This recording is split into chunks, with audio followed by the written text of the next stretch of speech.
I am sorry. Are you okay? Podcast is intended for mature audiences.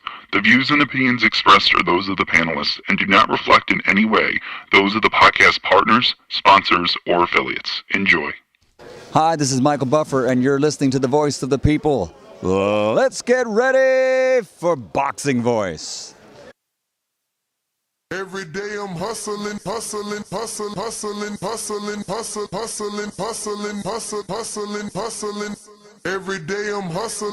Every day I'm hustling. Every day I'm hustling. Every day I'm hustling. Every day I'm hustling. Every day I'm hustling. When you in the trenches, you know, it's cool to shoot them bullets.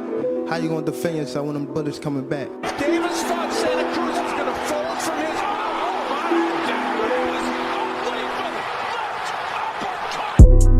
the popular and acclaimed defending WBA lightweight champion of the world. If it was the streets, these niggas would have been smoked. Pack the whole group up. Pack them up and get them the fuck out of boxing. Haney, Cambosis, one of those folks, maybe Garcia. All them guys is easy work. They easy work, man. I'm the top dog. The hard-hitting young star of boxing, 3-division world champion. Skill for skill. I'm much more skillful than Canelo. I stand on that. I'm much more skillful. You and Cambosis, what happened, Tank? I'm whooping that ass. Tell him come see me. Tell him hold the belts. I'll whoop his ass for free. The defending world champion from Baltimore, Maryland. We from the city. You know what's happening, what's in the city. TheBoxingVoice.com. Gervonta Tank Davis. SDS Promotions. I remember walking in Mayweather gym, he sitting on the couch. I told him he a bum ass fighter. He ain't say nothing, not one word. He got a furrow on his 80 degree.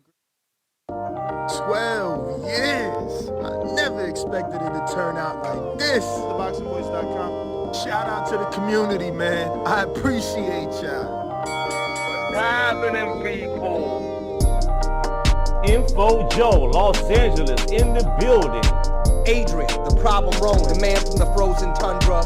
Keem, straight out of Florida. Liz Lowe, Decatur, Georgia. You already know what it is. It's the Queen, Martha K, Detroit, stand up. David Maldonado, New York City. Yo, Nuts, don't cut me off, man. Don't cut me off. King Amin of Essex, catch me for them championship rounds. Big Superman, Plainview, Texas. Davidian in Buffalo. God bless you all. In Jesus' name.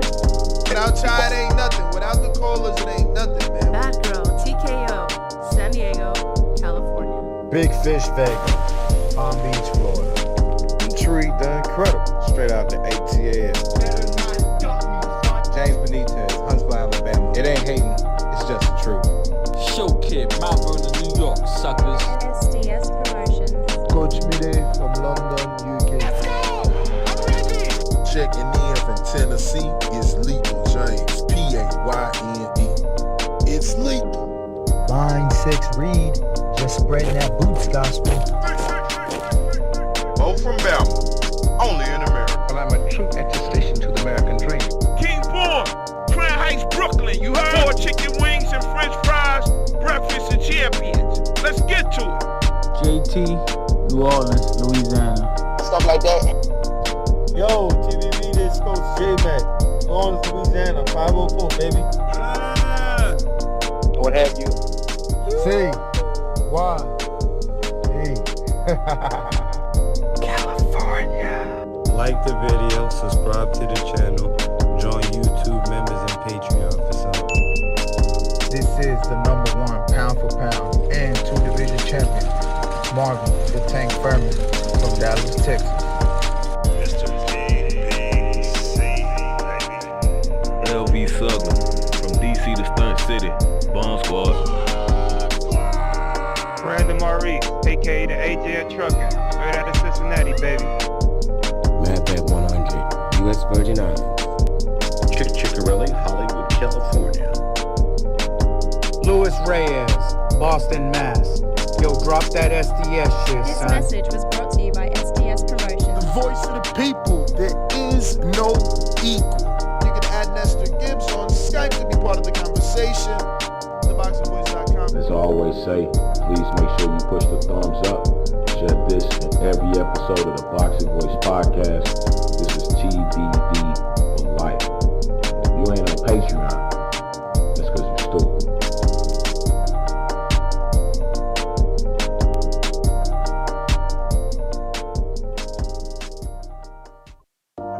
12 years. I never expected. What up, what up, what up? Welcome back to another edition of the Boxing Voice Radio. I'm your host, Nestor Gibbs. Solo Dolo, Scarface no Manolo. Don't know why that is frozen like that. All right. We'll reset that and check it out. Yep, it is stuck. We'll figure it out in just a bit. But what's going on? We're here to discuss Tank Davis, and his recent announcement is what we can call it. It comes on social media on the heels of the back of reports that his fight was canceled. And instead, we find out that that fight is said to still be on, according to Tank Davis. He is still fighting in Houston. The issue is he gave no clarification as to whether or not he's still fighting Lamont Roach, and, as to whether or not he is still fighting on that December 14th date. So that's something that we're, going to have to discuss here on TBV. And, is that fight still on December 14th? Tank isn't going to lie, right? So it's obvious that the fight is taking place in Houston. Excuse me. In Houston, but we just don't know if it's still Roach and, if it's actually December 14th. All we know is that Tank is making it clear he's still fighting in Houston.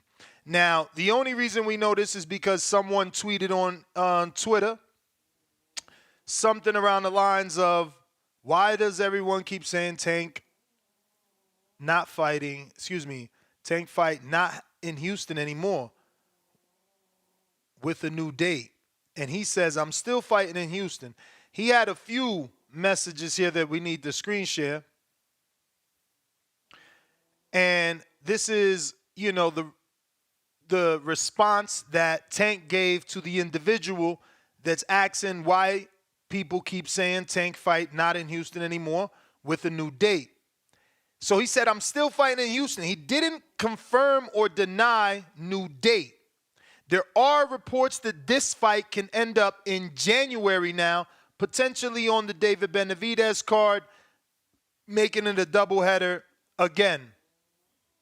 In this next one, he says everything still a go. So everything still a go kind of means that Lamont Roach is still a go and that the December 14th date potentially could still be a go.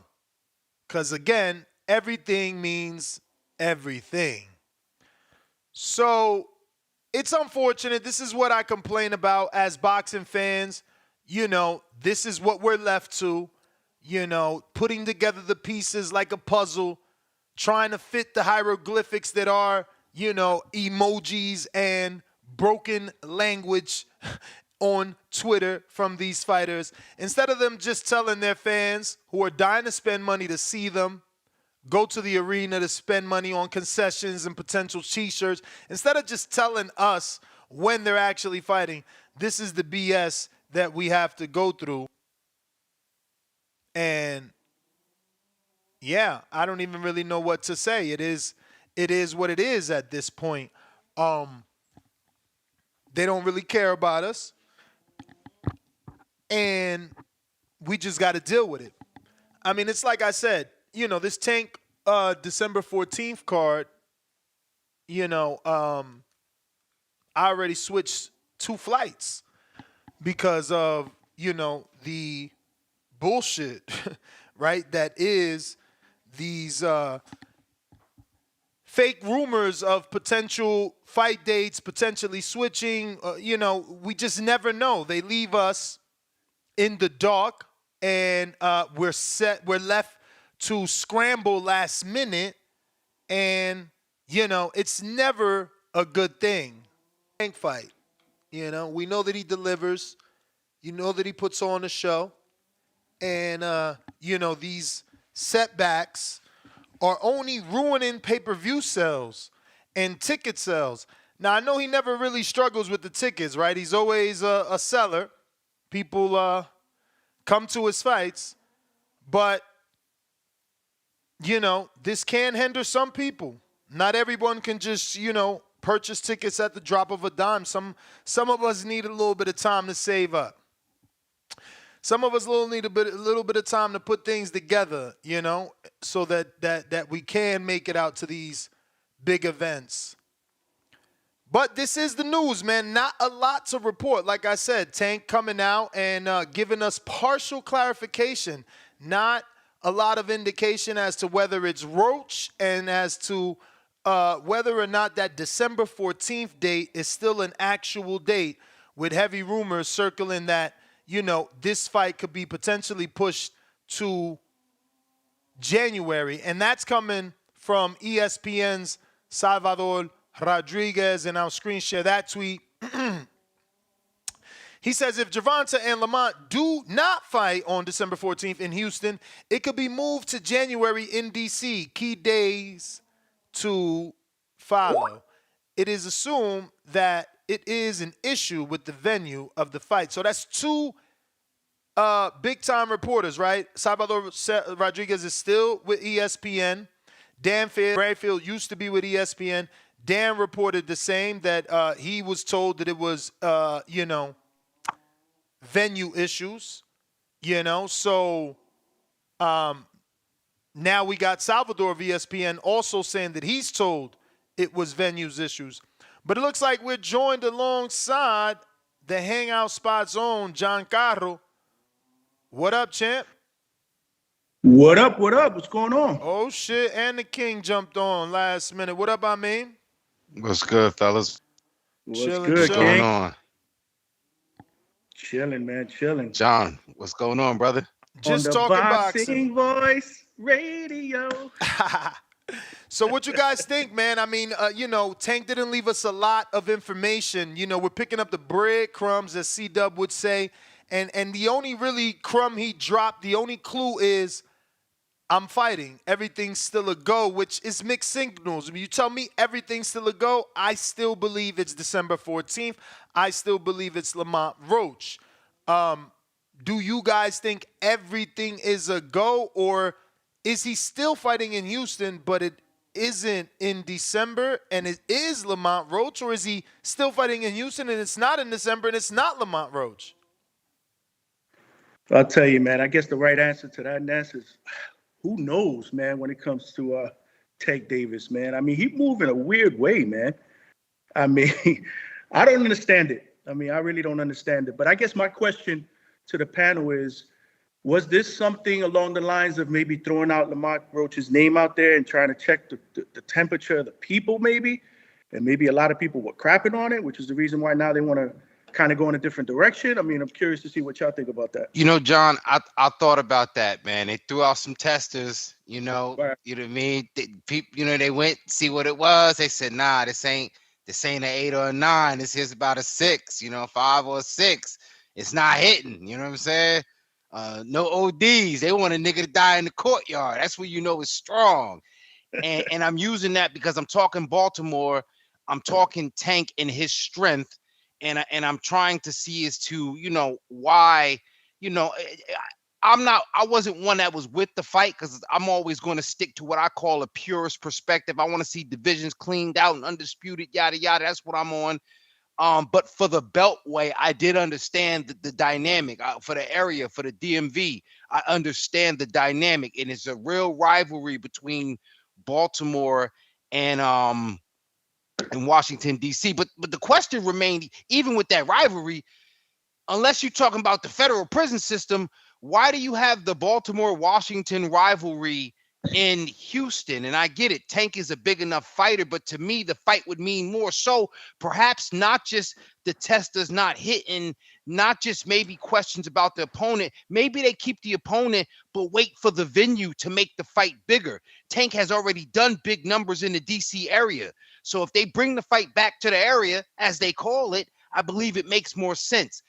And I don't know if they were able to finagle something as far as DC on the 14th, but Ness, like you said, is it Houston on the 14th? Is it still Lamont Roach? I would hate for it to be, personally, Lamont Roach and Tank in Houston, because, again, it's a big fight because it's Tank, but there's really no meaning for it in Houston.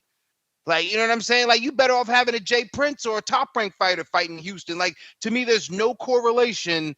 House when it comes to guest hosts, but we are having a house when it comes to guest hosts, but we are having well, Tone is having a bit of an issue connecting. We'll see if we can't get him on. Remember, we're going to be taking calls. If you guys want to join us, you can do so by dialing the number 1-563-999-3427 is the number to call. And we got Discord available. X Spaces also available. So don't forget to go ahead and give me a repost on that X Spaces so that, you know, we can get the word out. Let everybody know we're rocking out here twice a day. It's almost like the Ryan Dev. Right, we're back. I mean, I thought that fight would have made more sense out in the West Coast, other than Brooklyn. Yeah, I didn't ever like Haney and Ryan in New York. That didn't make any sense. But first super chat of the day, and 49 to go to reach the goal.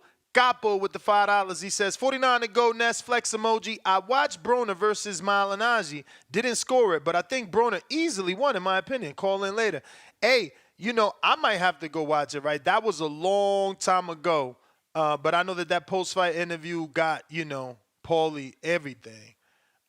Tone is asking, do I see him? Do y'all see him? Because I don't see him. Nah, I don't see him at all. Yeah, I don't see him. You know, listen, maybe that's God's way of stopping Tone from getting put on Tank's hit list. You know what I'm saying? Because he's been known to be quite critical, which is nothing wrong with that. But maybe God's doing him a favor and keeping him off the net for a minute. Yeah, I mean, I think it's because he's using like guest user accounts. Dude on every day and don't make an account. But hey, Ness, real quick, because me and John talked about it. I'm not sure if you caught it on air or not, but we said perhaps, you know, they were preserving this Houston concept because they're trying to, you know, bring back Rum Punch and his brother. You know what I mean? Like if they're bringing the Charlos back, or at least one of them in Houston. Yeah, I mean, I would believe that if they had a history of doing things right. They don't have a history of putting people where they belong. You know, they don't. I mean, Earl gets that treatment. Can't even really say that Tank does. Tank's last fight in his area was the Hector fight. You know, yeah, who do they cater to, like, in their legit market? David Morrell. Come on, man. You know how many Cubans is up in Minnesota, bro? Yeah, I never been to Minnesota, man. I never been. And I know that those numbers are always fake. You know I'm trolling, bro. Come on now. Oh, I didn't know. Because, you know, when I Google search, I mean, he's lucky if he does 2,000. Yo, there's more Liberians in Minnesota than it is Cubans. I'm not even fronting. It's too cold for the Cubans, man. I don't know. Yeah, I'm with you, man. It's too cold for me, and it's Vegas right now. It's freezing in the winter out here. But yeah, I don't know. We're having issues getting Tone on the line, but you know, we're gonna keep the phone lines open if you guys want to call in. Discord available. X Spaces also available. Looks like we got our second super chat of the day, so that means 48 to go to reach the goal. We got Casual Jerry, $5. He says Turkey blocking TBV internet for Tank shows. # musty energy. Yeah, I don't know what is up with Tone, man. But again, I think it's because he creates a million different user accounts rather than, joining via his own account. That being said, we got Jersey Bob. What up?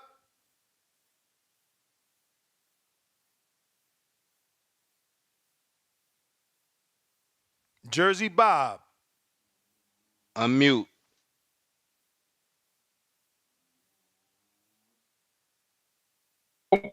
Hello, can you hear me? There we Yes, go. sir. How you doing? And it's gonna tie in. So Sunday night, You breaking up, brother? Can you hear me now? Yep. Can you hear me? Yep. Yes, sir. Can you hear me? My bad. Um, Sunday night, my son came home from college. He's like an hour and a half away. I'm tired. So he played on the college basketball team. So he told my son, he's like, "Yo, I'm off Wednesday." So my oldest son, like, "Yo, let's go to the Sixers game." So they go online, they buy a ticket for the Sixers, even though Paul George and Embiid are out, two of their best players aren't playing. They still got Maxey, a star player. So they still want to go see the Sixers. So they bought tickets. They go on Wednesday night. Now, my whole point is, like you've been saying, the Sixers have a schedule, and they know they're playing Wednesday. They can get it. They can go get a ticket on Sunday like they did and go to the game on Wednesday, enjoy themselves. Boxing, as you've been saying, there's no set schedule, and you can't just I want to go to Sixers game, or they got 41 home games. Unlike boxing, let me go check out the Sixers. But my whole point is the problem with boxing, the problem with PBC. Oh, why don't they have Tank scheduled like 3 times a year? Why don't they say, "Yo, Tank's gonna fight here, here, here. This is what we're gonna do," so everybody knows, and y'all can get your plans together. We're gonna have these fights on these dates. I don't understand what they're doing as a business. And I know you talked about it, Ness. So maybe you can say, well, I don't understand their business plan. I don't understand how they think how they're making money. It's just a bad business. Yeah, I don't understand it either. You figure like guys like Canelo and Tank, and Canelo is there because he's got his own dates. Tank don't necessarily have dates. He needs to take control of his career and establish dates. Canelo, he fights May and September, so you're expecting that. You can plan around that. We don't know when Tank's going to fight. He can fight whenever he wants. And that's the issue. The stars need to have a schedule. I can see everybody else being fill-ins, but the stars, why can't I go to a .com and know next time AJ's fighting, next time Canelo's fighting, next time Tank, Earl, Bud, the big names in the sport? Like, that makes zero sense. But again, man, these fuckers do not care about us. All I want to say is that they don't really care about us. Yo, you know what I want to like ask I though? said, Like, is it that easy when you also have to have an opponent? Because on one hand, it's Of like, course. yo, if you say, Of course. I mean, again, it is that easy. Canelo has that. We know his dates regardless of opponent.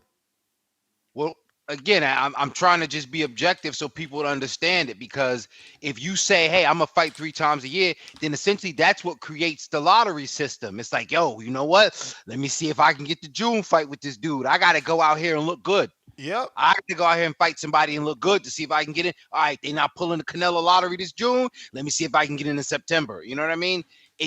When fighters do that and establish themselves on set dates, it kind of creates an ecosystem for another fighter to kind of get in there to raise his stock if he can get the right fights made and things like that. So I mean, I'm in agreement with for those fighters that have enough cachet, star power, and have the financial backing. Yeah, and I just want to make the point again. 2 of the Sixers stars are out. My son still spent money. They like, I'm still going because they got another star, and you get to see the other team. I know so maybe, like you said, maybe boxing need to have a league. So if Tank ain't gonna be there, people still show up. Because if Tank ain't there, nobody want to show up. If Tank ain't performing, but the Sixers house, they almost sold out because my son went on there without 2 of their stars. They still almost sold out the building.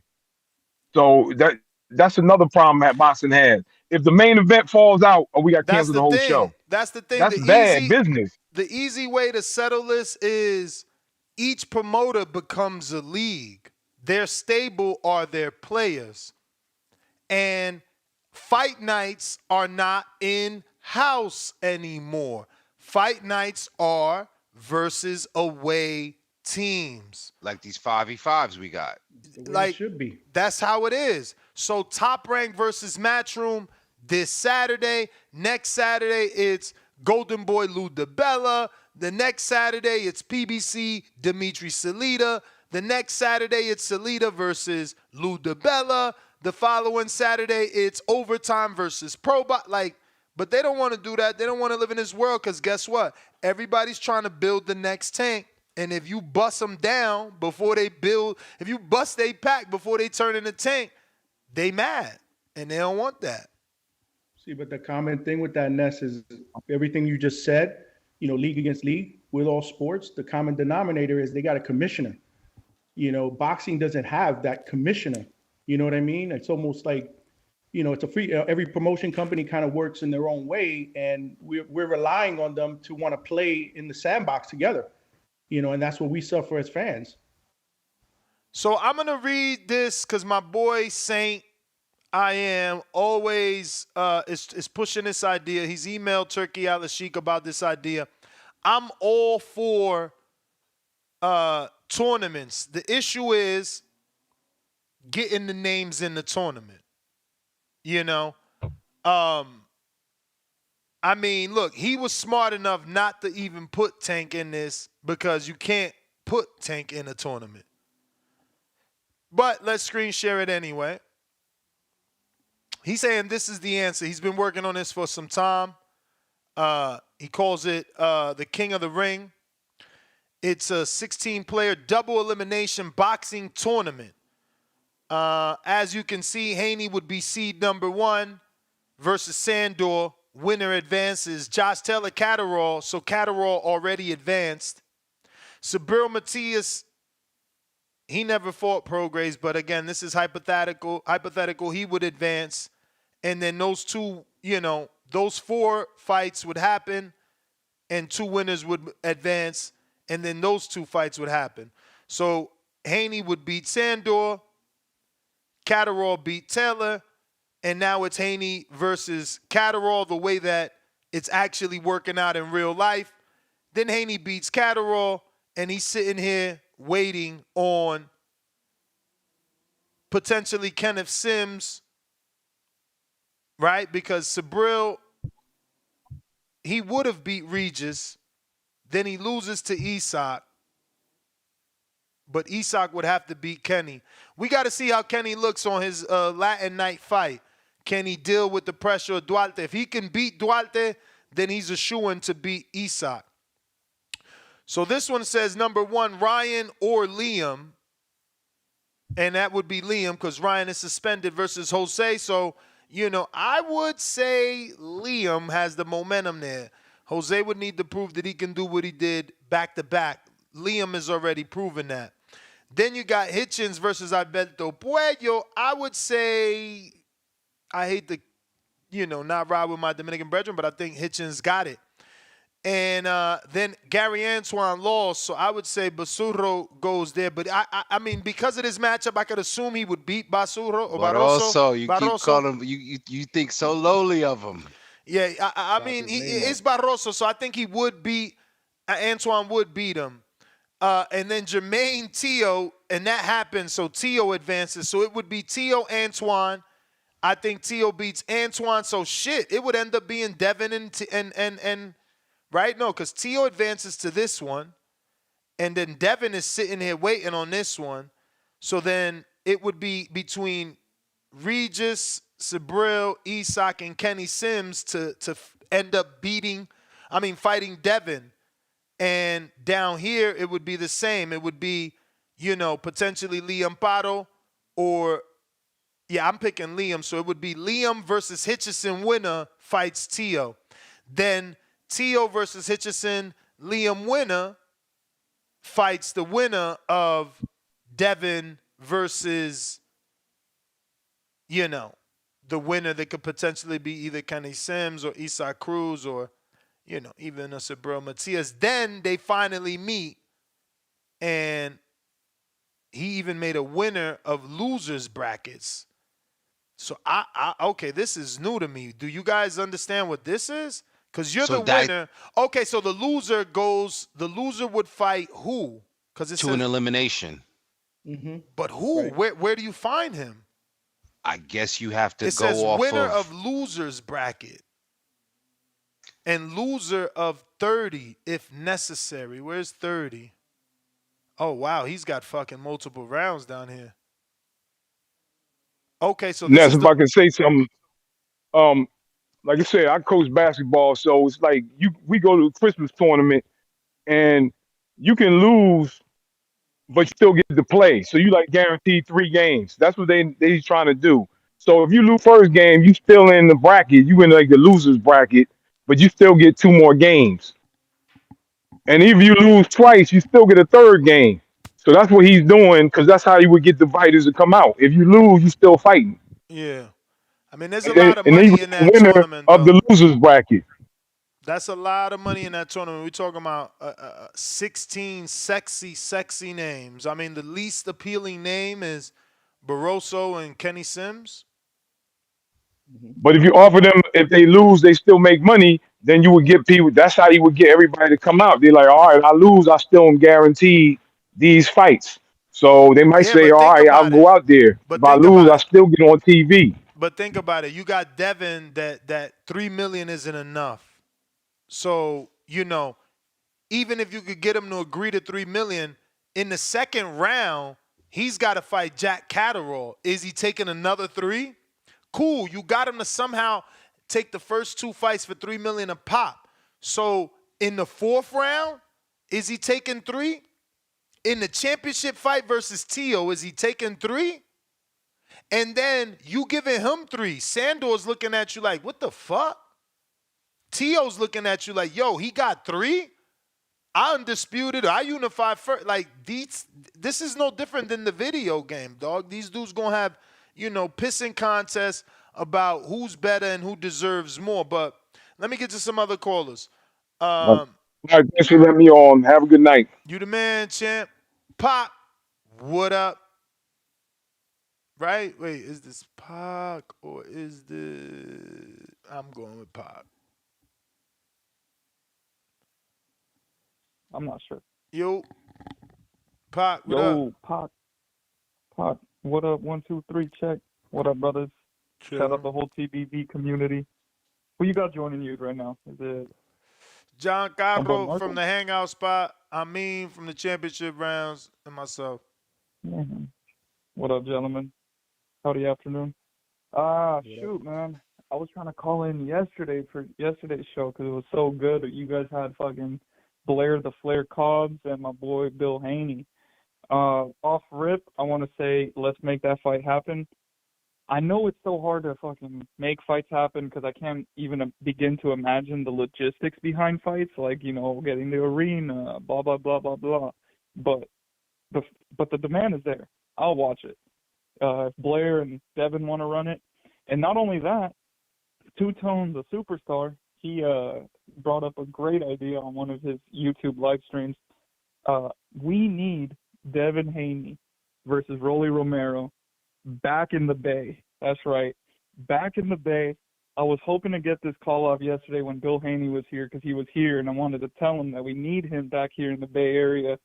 It would be a great fight. I can't begin to think about how difficult the logistics of that is, like setting up a fight, especially in California, with everything being super expensive. So it's easier said than done, but I hope on a wishing star that fight ever does come to fruition, bro. Rolly versus Devin in the Bay Area would be nuts, especially since the Bay has lost officially the last sporting team in Oakland A's this year. So we need some sort of sports scene back. But anyways, that's all I pretty much wanted to get off.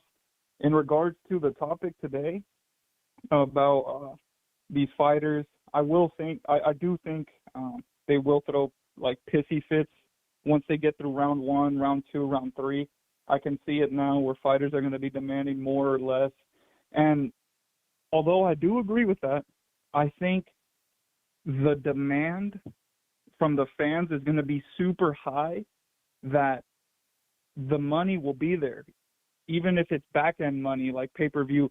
And even if the money isn't there, you will openly drop out of a public, out of like this huge King of the Ring tournament, and the whole fan base and the whole fandom will see that you duck smoke.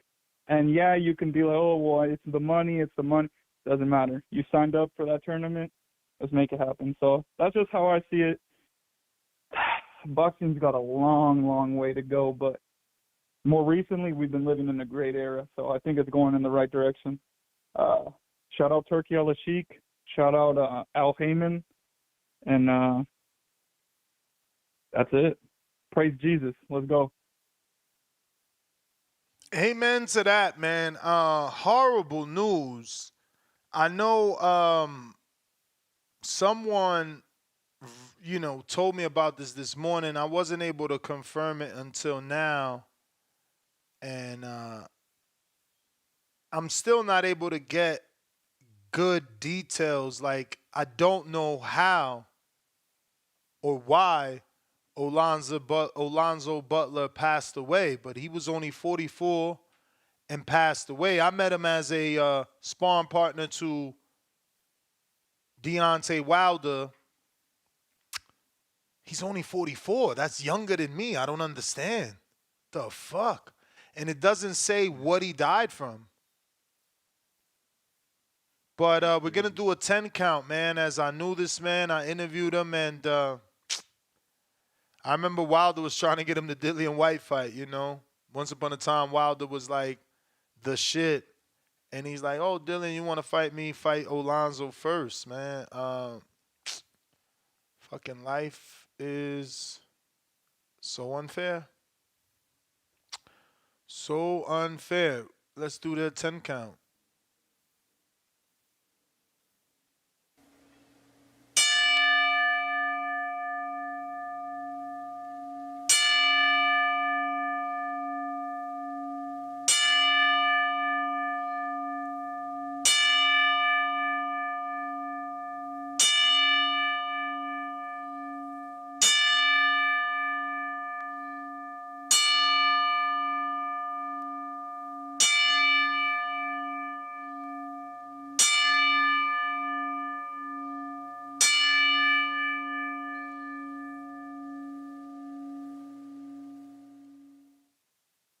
Very unfortunate, man. May my man, Alonzo Big Zoe, rest in peace. Rest in peace, man. And keep chunking them things up there in heaven. It's crazy. It's crazy. I wonder if Wilder knows, man. That was he was like really close to Wilder. That is wild. This is Big Zoe, for those that don't know him, Born in 79, bro. That means he was about to have a birthday or something. Just had one to still be 44. Or hasn't had one. Hasn't had his yet. I don't know. Fuck. But damn. Unfortunate.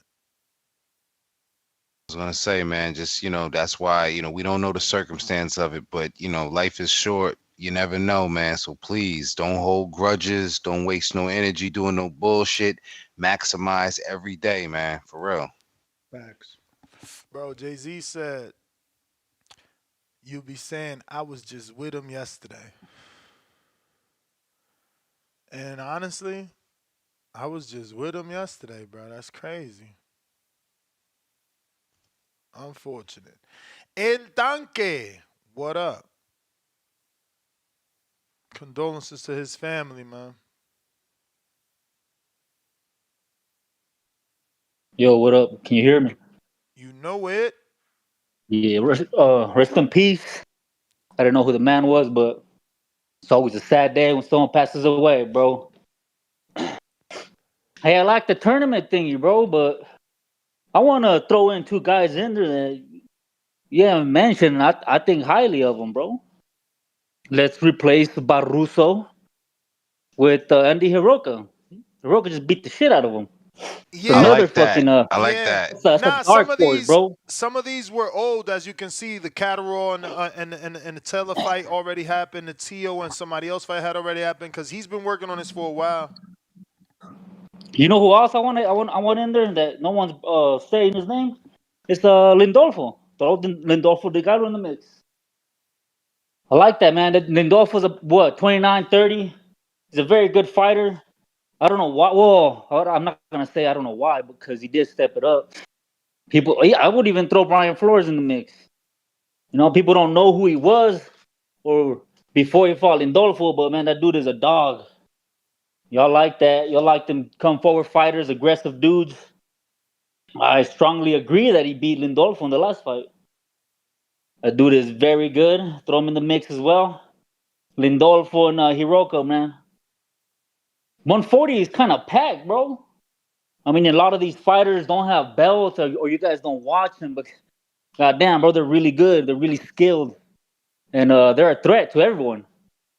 You talk about punchers, right? For Devin, Hiroka's one. That mofo is a puncher, bro. And he comes forward and he's aggressive. You know, fun to watch. Lindolfo, not an aggressive dude, but you know he stays in the big sometimes. The other dude, who else is missing up there, bro? Who else do we got at 40? Did they have Barboza in there? Yeah, Arnold is in there, right? Guys, let me start a new link for Tone. He still ain't been able to jump on. Let me just start a whole new meet. I'll send it individually to you guys. Hey, on the tank shit, bro. So where's he fighting? Is it Houston or is it Vegas? I mean, well, they still don't know, bro. For right now, you know, it's he's saying everything is a go. So, you know, But that's what he said last time, right? When it was supposed to be in Houston versus Frank. Because I remember, man, he's been having issues. The tickets for I got on sure. sale. Then out of nowhere, they canceled it. I believe he said the same thing. You know that they were still fighting there, and then all of a sudden they're fighting in Vegas. I mean, it doesn't really matter as long as we get a damn fight, bro. Just it. I don't really care about the venue. Just give us a fight. If it ain't Roach, I don't give a damn. Fight a trash can. Let's see how many dents he could put in that bitch. Shit, his tank, bro. It's a spectacle. The dude is he's a generational talent, bro. The power that he has is crazy. That's extraordinary shit. Motherfuckers gonna pay to watch him. Like I said, it don't matter who he fights or where he fights. Dude is a spectacle. Shout out Tank Davis. You know, that's all I got, Ness. Have a good one, bro. Champ. If you're trying to call in, now is the time. We got Pistol Parkway Mozzie, $2. Just save Houston for Shakur versus Tank. Ooh, should Tank give that to Shakur? Like, that kind of is like almost hometown, you know.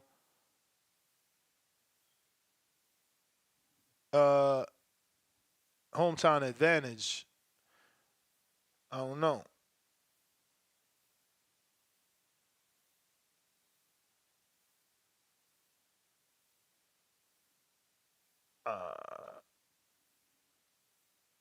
All right.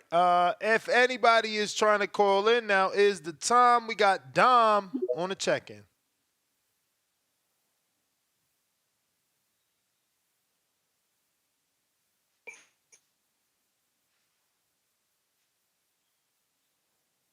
Dom, you got to unmute. Yo, you hear me? Yep.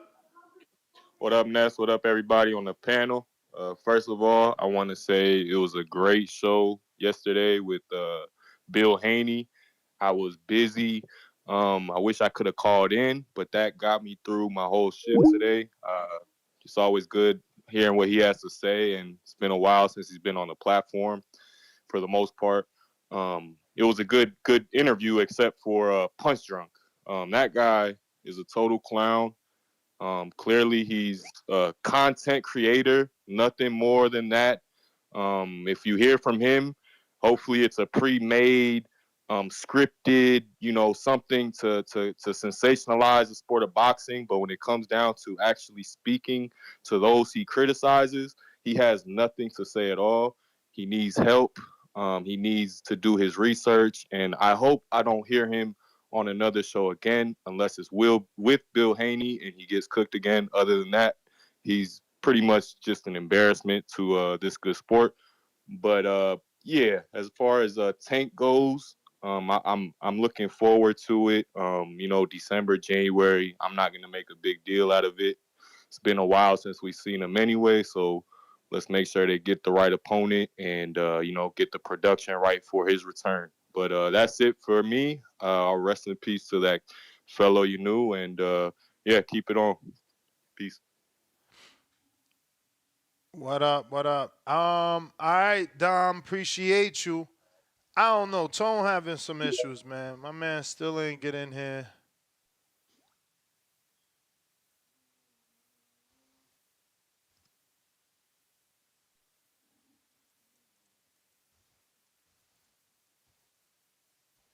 What is going on with Mr. Breaking News? Breaking news.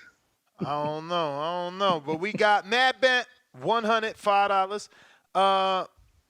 Not Dose Tank or National Dose of Tank.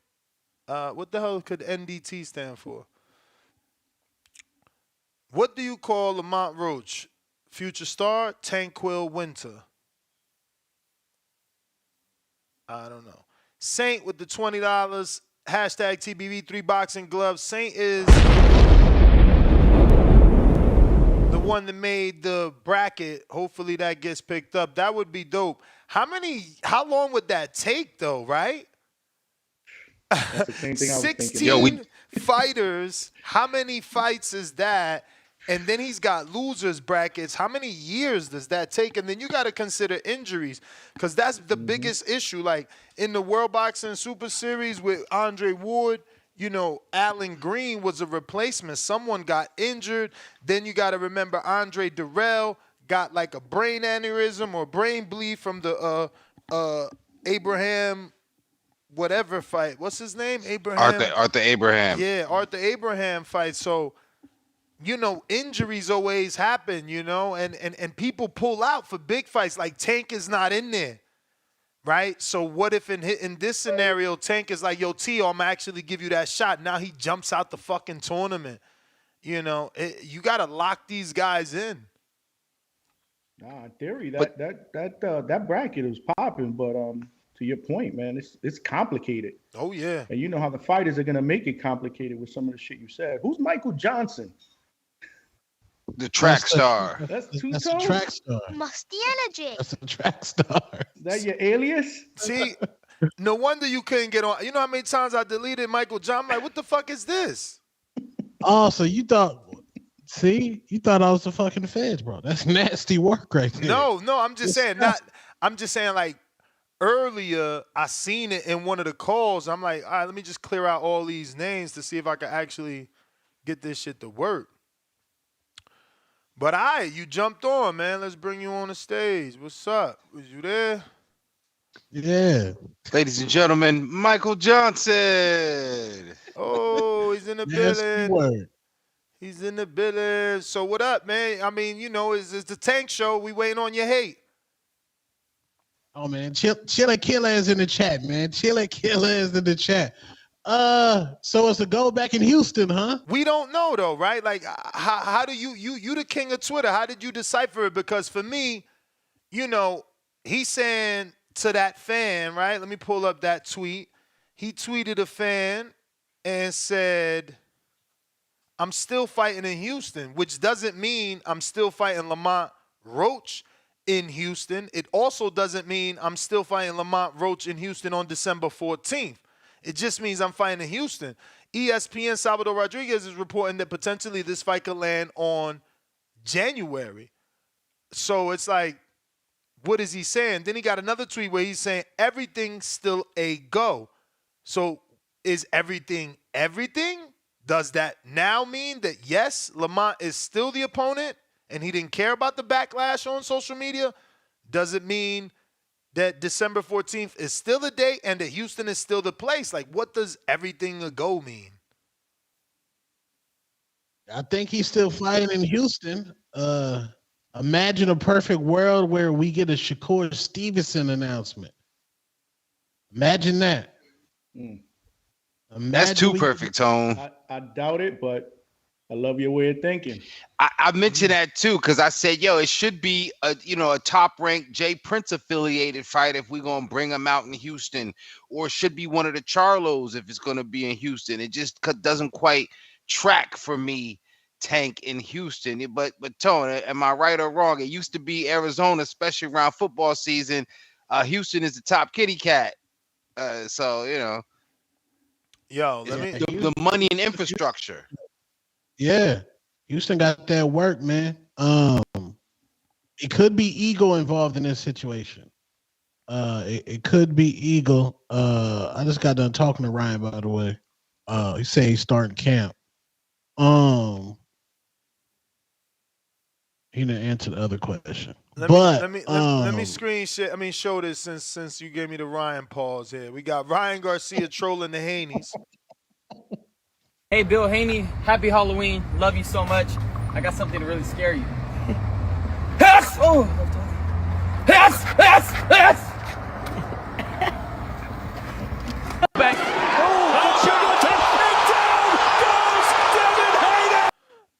Oh, he ain't shit. Devin the Dream Haney is going through a nightmare now. Hey, Bill Haney, happy Halloween. Love you so much. I got something to really scare you. Yes! Oh! Yes! Yes! Yes! Yo, shout out to Ryan though, bro. I'm gonna show y'all that hook again. He's not like that hook is so short. He don't get fat at all. He don't get round with it. Like, wow.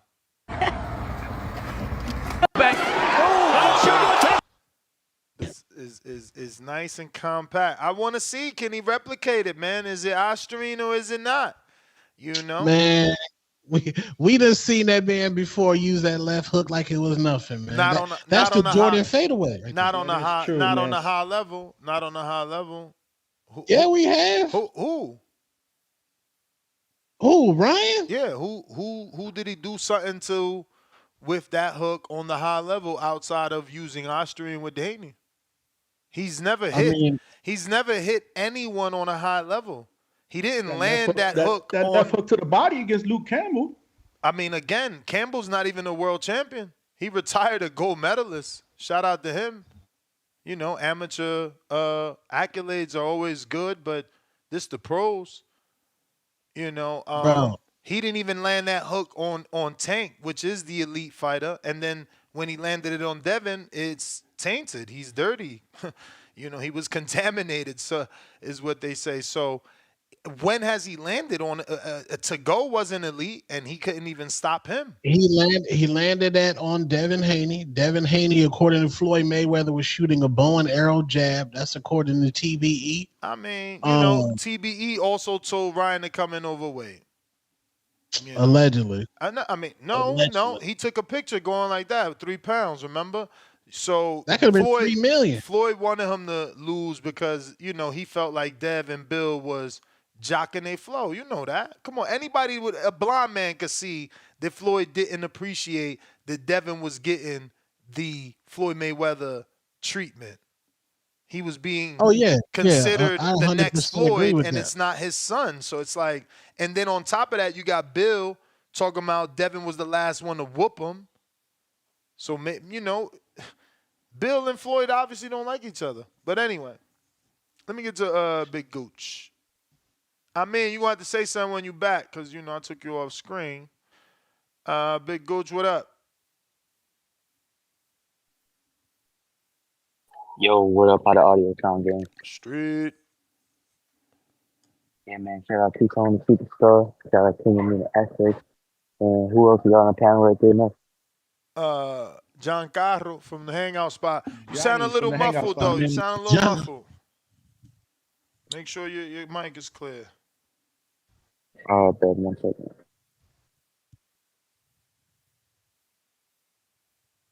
How's that?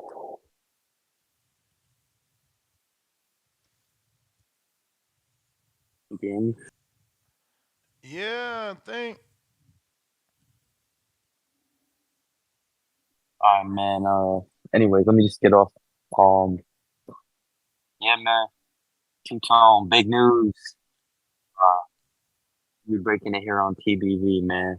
Um, Brian back in camp. You know what that means. And he also has some hints, man. He taunting Bill Haney out here with that hook, that spooky left hook. Um, yeah, I think that fight's gonna be next, man. That fight's gonna be next. We just recently saw Devin Haney also doing some bag work as of recent, so he back in camp, probably on the low. Um, Hopefully that fight happens, man. I want to see that fight next, man. I don't want to see no in between fighter. No, Devin Haney been uh talking to Catterall on Twitter and shit like that, man. But I think Catterall would want to wait for a legit title shot, man. Get that out the way.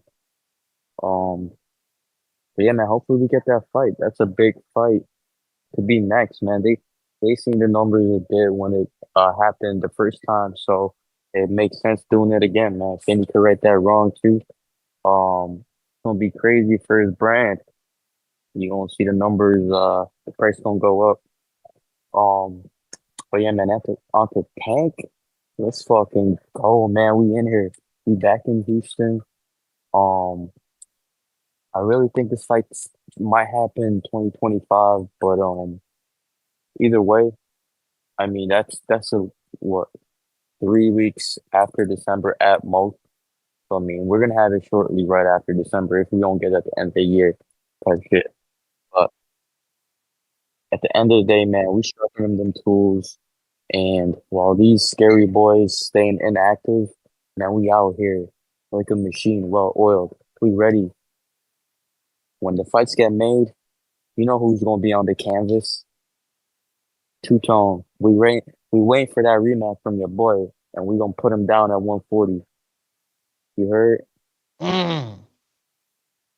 Like that, Let's man. go. That's my call.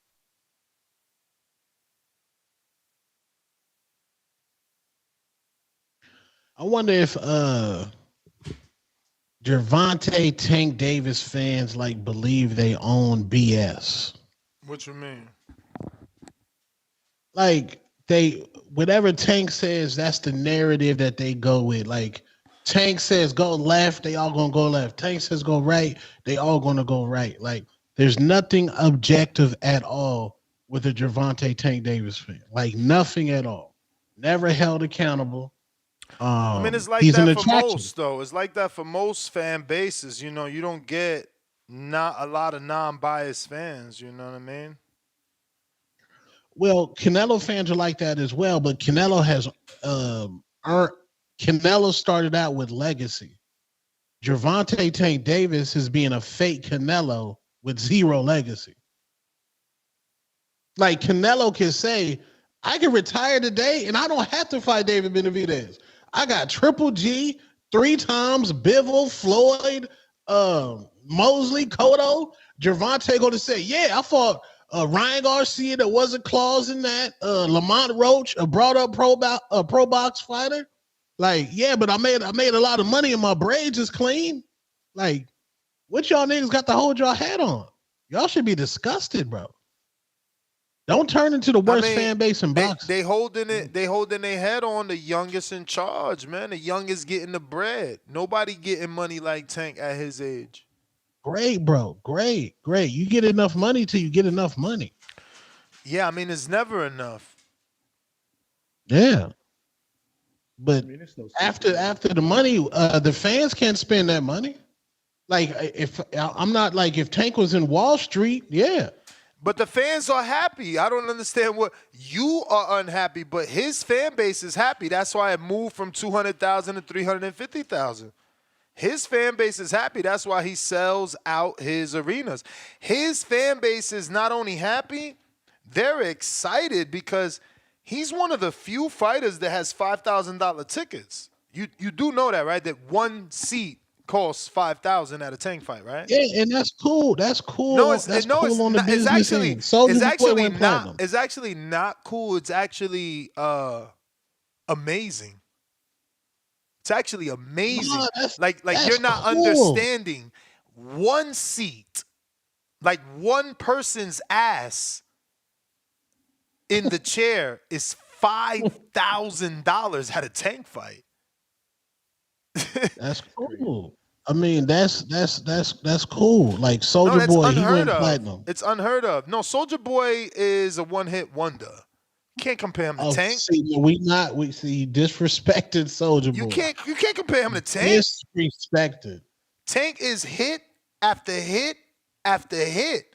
Tank is Jay-Z. Unfortunately, he held you down. Hell no. He's hell held you down no. 7 summers. When is he not giving you the knockout? He's held you down. Yes. Jay-Z dissed Mino from Harlem World. What are we talking about? Jay-Z's at the highest level and wanted to smoke with the littlest nigga. No. What are we talking about?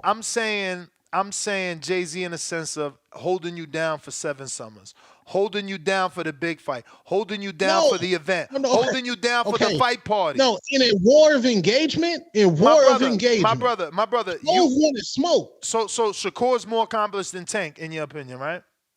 No, Shakur's 135 legacy today is absolutely disgusting. Yeah, but you talking 135. Like you ain't saying Tank got legacy at all. You saying his career has no legacy compared to Canelo. So compare Tank to Shakur, who got more legacy? Overall, in a vacuum, right now they retire today. Who's got a better legacy? Why is you struggling when you say Tank ain't fighting nobody? What in the fuck is going on here? No, I'm trying to think because you trying to hate on my homeboy Oscar Valdez. That's what I'm saying. I'm not hating on Valdez. I'm asking you right now who has more legacy. It's Shakur. It's Shakur. He unified. He was a ring champ. So that means he was considered the man in the division. Not just the man because CYP said so. The man because the ring gave him the belt. He's a 3-division champ. He's had the WBC. Has Tank ever had a WBC? No. All right, then. You understand what I'm saying? Like, and guess what? I say all that to say he don't got $5,000 tickets. He ain't the face of boxing compared to Canelo. He ain't Tank. Legacy don't matter. Floyd fucked up legacy when he said that little slick phrase. I bet you somebody in the chat remember, but he said your kids can't eat belts or your kids can't eat those plaques. Currency over legacy. And Floyd lied to you guys. No, he didn't. And y'all believed it. No, yes, he did. No, he didn't. He just setting people up to never pass him. That's all. Exactly. But he still said, I'm giving you the green print. If he wanted to give you the blueprint, he would have told you, go do everything I did and get the accolades I did. But he's saying, no, fuck all that. Take the green print. Just put an African-American versus a Latino. Do the green print. That's what he told you to do. Get the money. But he also said everybody want to be Floyd Mayweather, but they don't put the work in like Floyd Mayweather. So you know how that go. Bro, Gilly asked Tank, Tank, do you walk in that office and say who you want? Tank said, no, I don't. Yeah, why? Why? You got people guiding your career, and thus far they doing good. He made $40+ million for Ryan. He bought a $4 million condo. The dude got literally a tank. Have you seen it? I wonder if he still got that beige tank. He got a Batmobile. How does that help me in my barbershop conversation? And it's wild, right? Because he still got the black Lamborghini. Didn't he go to court for that motherfucker? They didn't even confiscate that shit. He still got the black Lamborghini. Shit look like a Batmobile. You got to let it go, man. At the end of the day, does Tank want to make it to the Hall of Fame as the richest but he fighter is going there in boxing history or the most accomplished fighter? But he's going. He's going. Right, and I don't deny that, right? But at the end of the day, there's a reason why we remember, Sugar Ray Leonard and all those guys of the past because of who they fought, not how much money they made or how No, for famous they sure. were. For sure. You know what I mean? And So you will which remember one Tank. is it? No, but you're going to remember Tank. He's going to be the guy that gives you a fight every 2 to 3 years. He already beat Ryan. And he's got more champions than anyone. Anyone you want him to fight outside of Devin, he's doubled the amount of champions they fought. Some of the dudes you want him to fight, he's got 5 times the amount of champions that they fought. But there's still Okay, but He's getting in the Hall of Fame without y'all vote. Like, he's already, like, when he fights Lamont Roach, that's his 9th champion.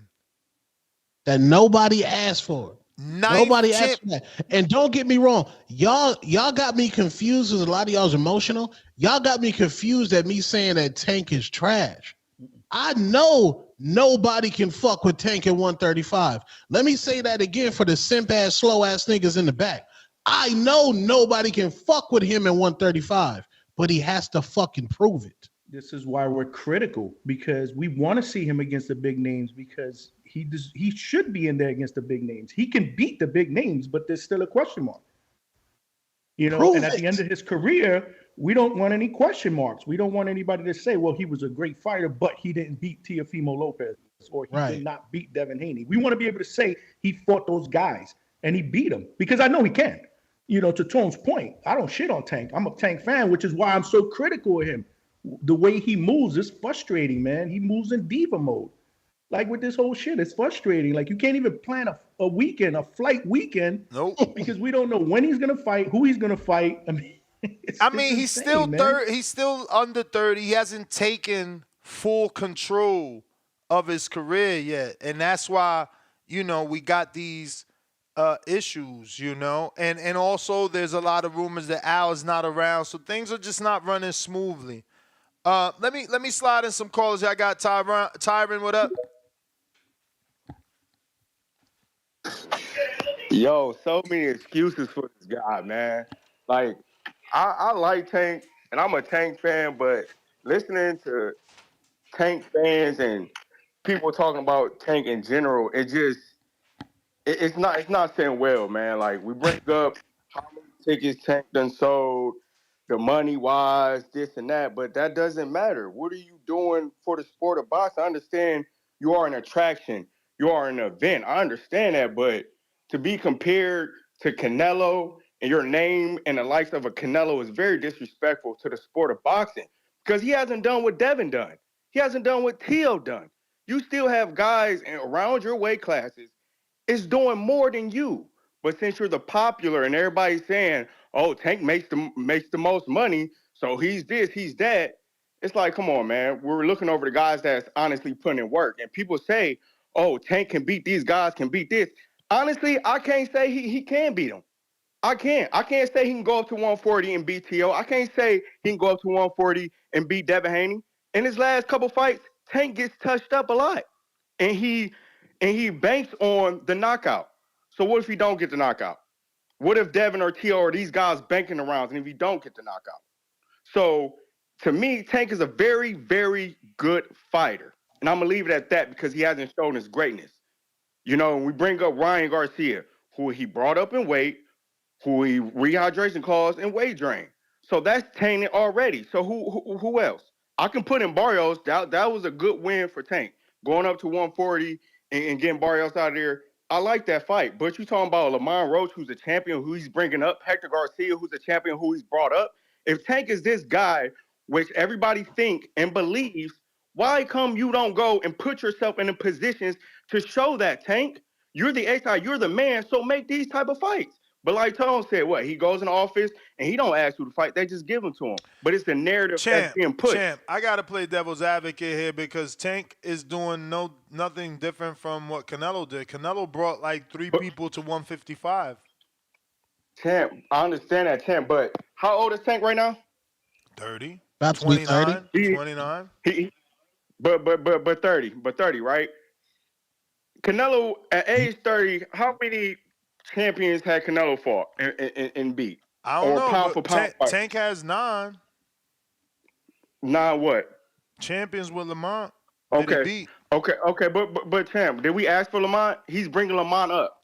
He's bringing up Lamont up. Then we want to make it. We didn't ask for Kirkland. We didn't ask for Kirkland, and I certainly did not ask for Angulo. Yes, you did, Ness. Crazy Stop as it. fuck. Crazy Ness, as you fuck. ain't asked for Kirkland? Hell no. What? Hell Come no. on, bro. Kirkland was cooking niggas. Nah, man. You tripping. You obviously didn't watch Kirkland's career.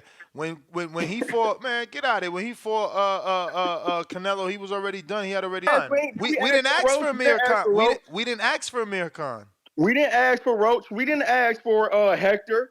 We didn't ask for Josecito Lopez. We didn't ask for him to bring up a welterweight in Josecito Lopez.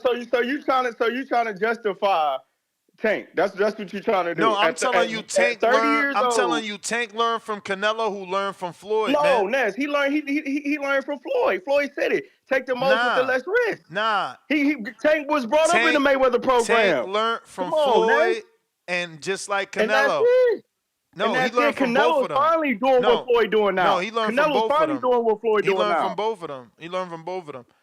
Hey, he got brought up in the Floyd program. All I'm saying is, Tank, you're good. You're 30 years of age. It's time you got to either move up. Tank's still under. You say he brought 2 people up. He still could bring up 2 more compared to Canelo standards. Man, we don't want that, Ness. We don't want that though. Canelo's a Hall of Famer. Canelo's a Hall of Famer. Okay. Let me ask you this. Okay, Canelo did it, right? ATG. So it's okay for. So now it's okay for Tank. So now so after Tank, we're gonna let this continue to happen, right? I mean, so it's okay for Tank to do it because Canelo did it. After Floyd, Canelo did it because Floyd did it. So yeah, and after Oscar did it, Floyd did it because Oscar did it, and it's just a trickle effect. Same thing. But Pacquiao did it to Cotto. Pacquiao did it to Cotto. Cotto did it to Canelo. It ain't ever gonna stop. That's not okay. It's not gonna stop. It's not gonna stop because every time someone gets in a driver's seat, now it's their turn to be A side. So they gotta make you feel it. Nah, but that's understand what you're saying. That's how they did it. But it's like, come on, man, you blatantly doing it now. Like you're blatantly doing it. My dude, why you lying, Tyron? But you're lying. He can go around up to You're talking about blatant. You're talking about blatant when we're talking about Josecito Lopez. We're talking about Matthew Hatton.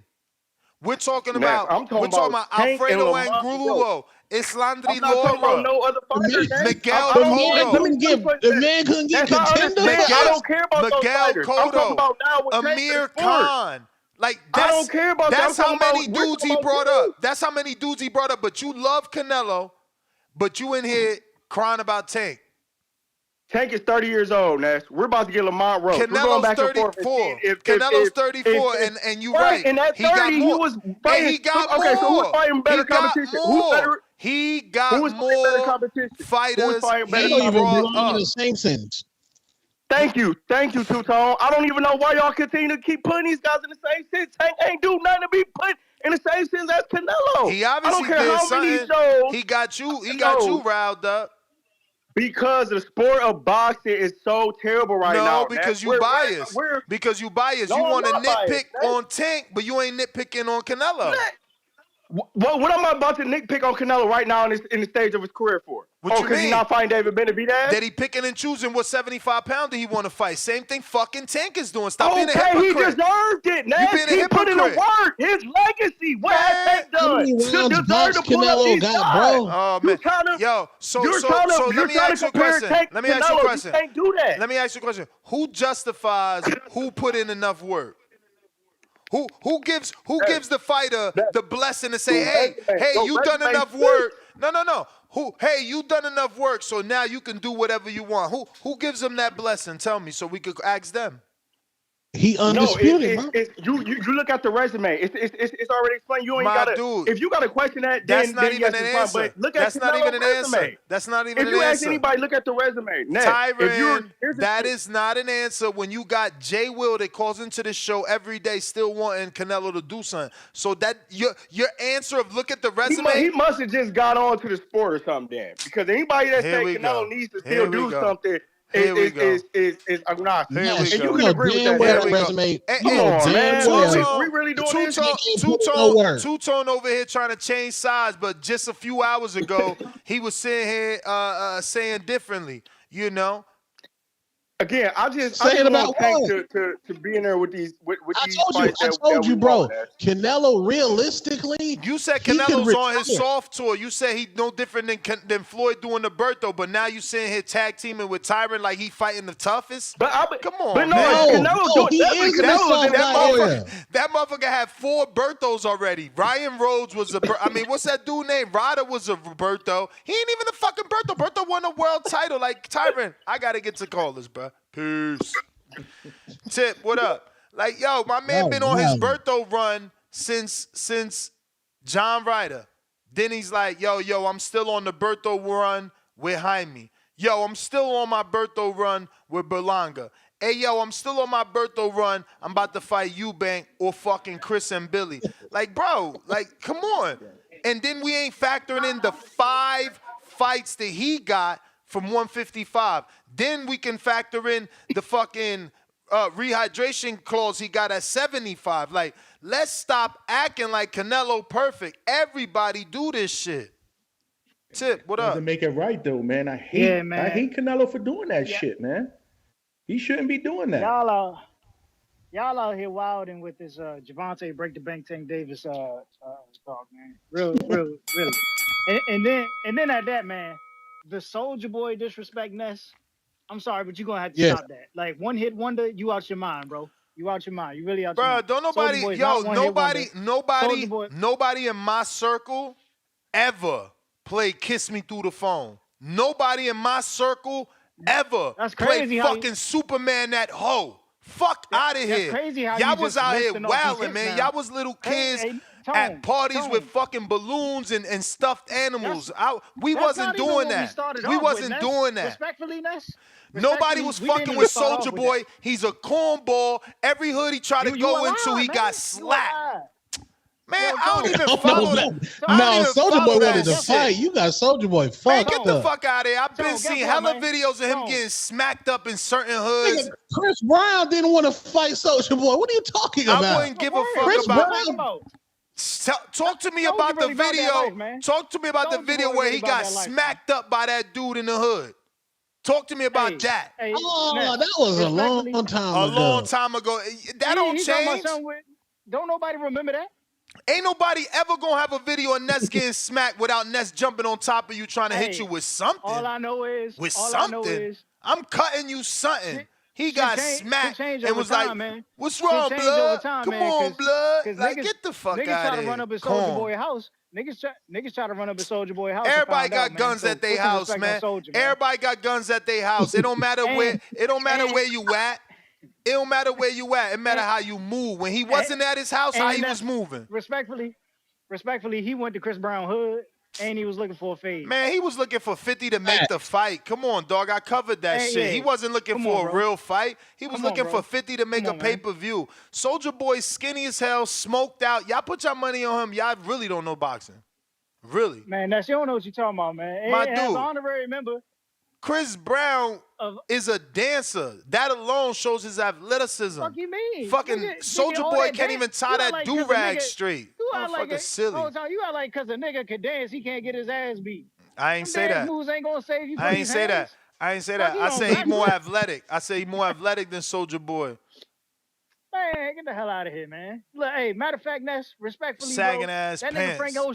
That nigga Frank Ocean wanted to fade with Chris Brown, and Chris Brown ain't step outside. Man. Frank Ocean gay ass a beater. Ain't he gay? It beat the shit out of Soulja Boy. Man, Soulja Boy, bro. Chris, as a matter of fact, Frank Ocean. Soulja Boy one of the few rappers that want that smoke. Send me one link of Soulja Boy in a street fight, cause I can send you 7 to Mano.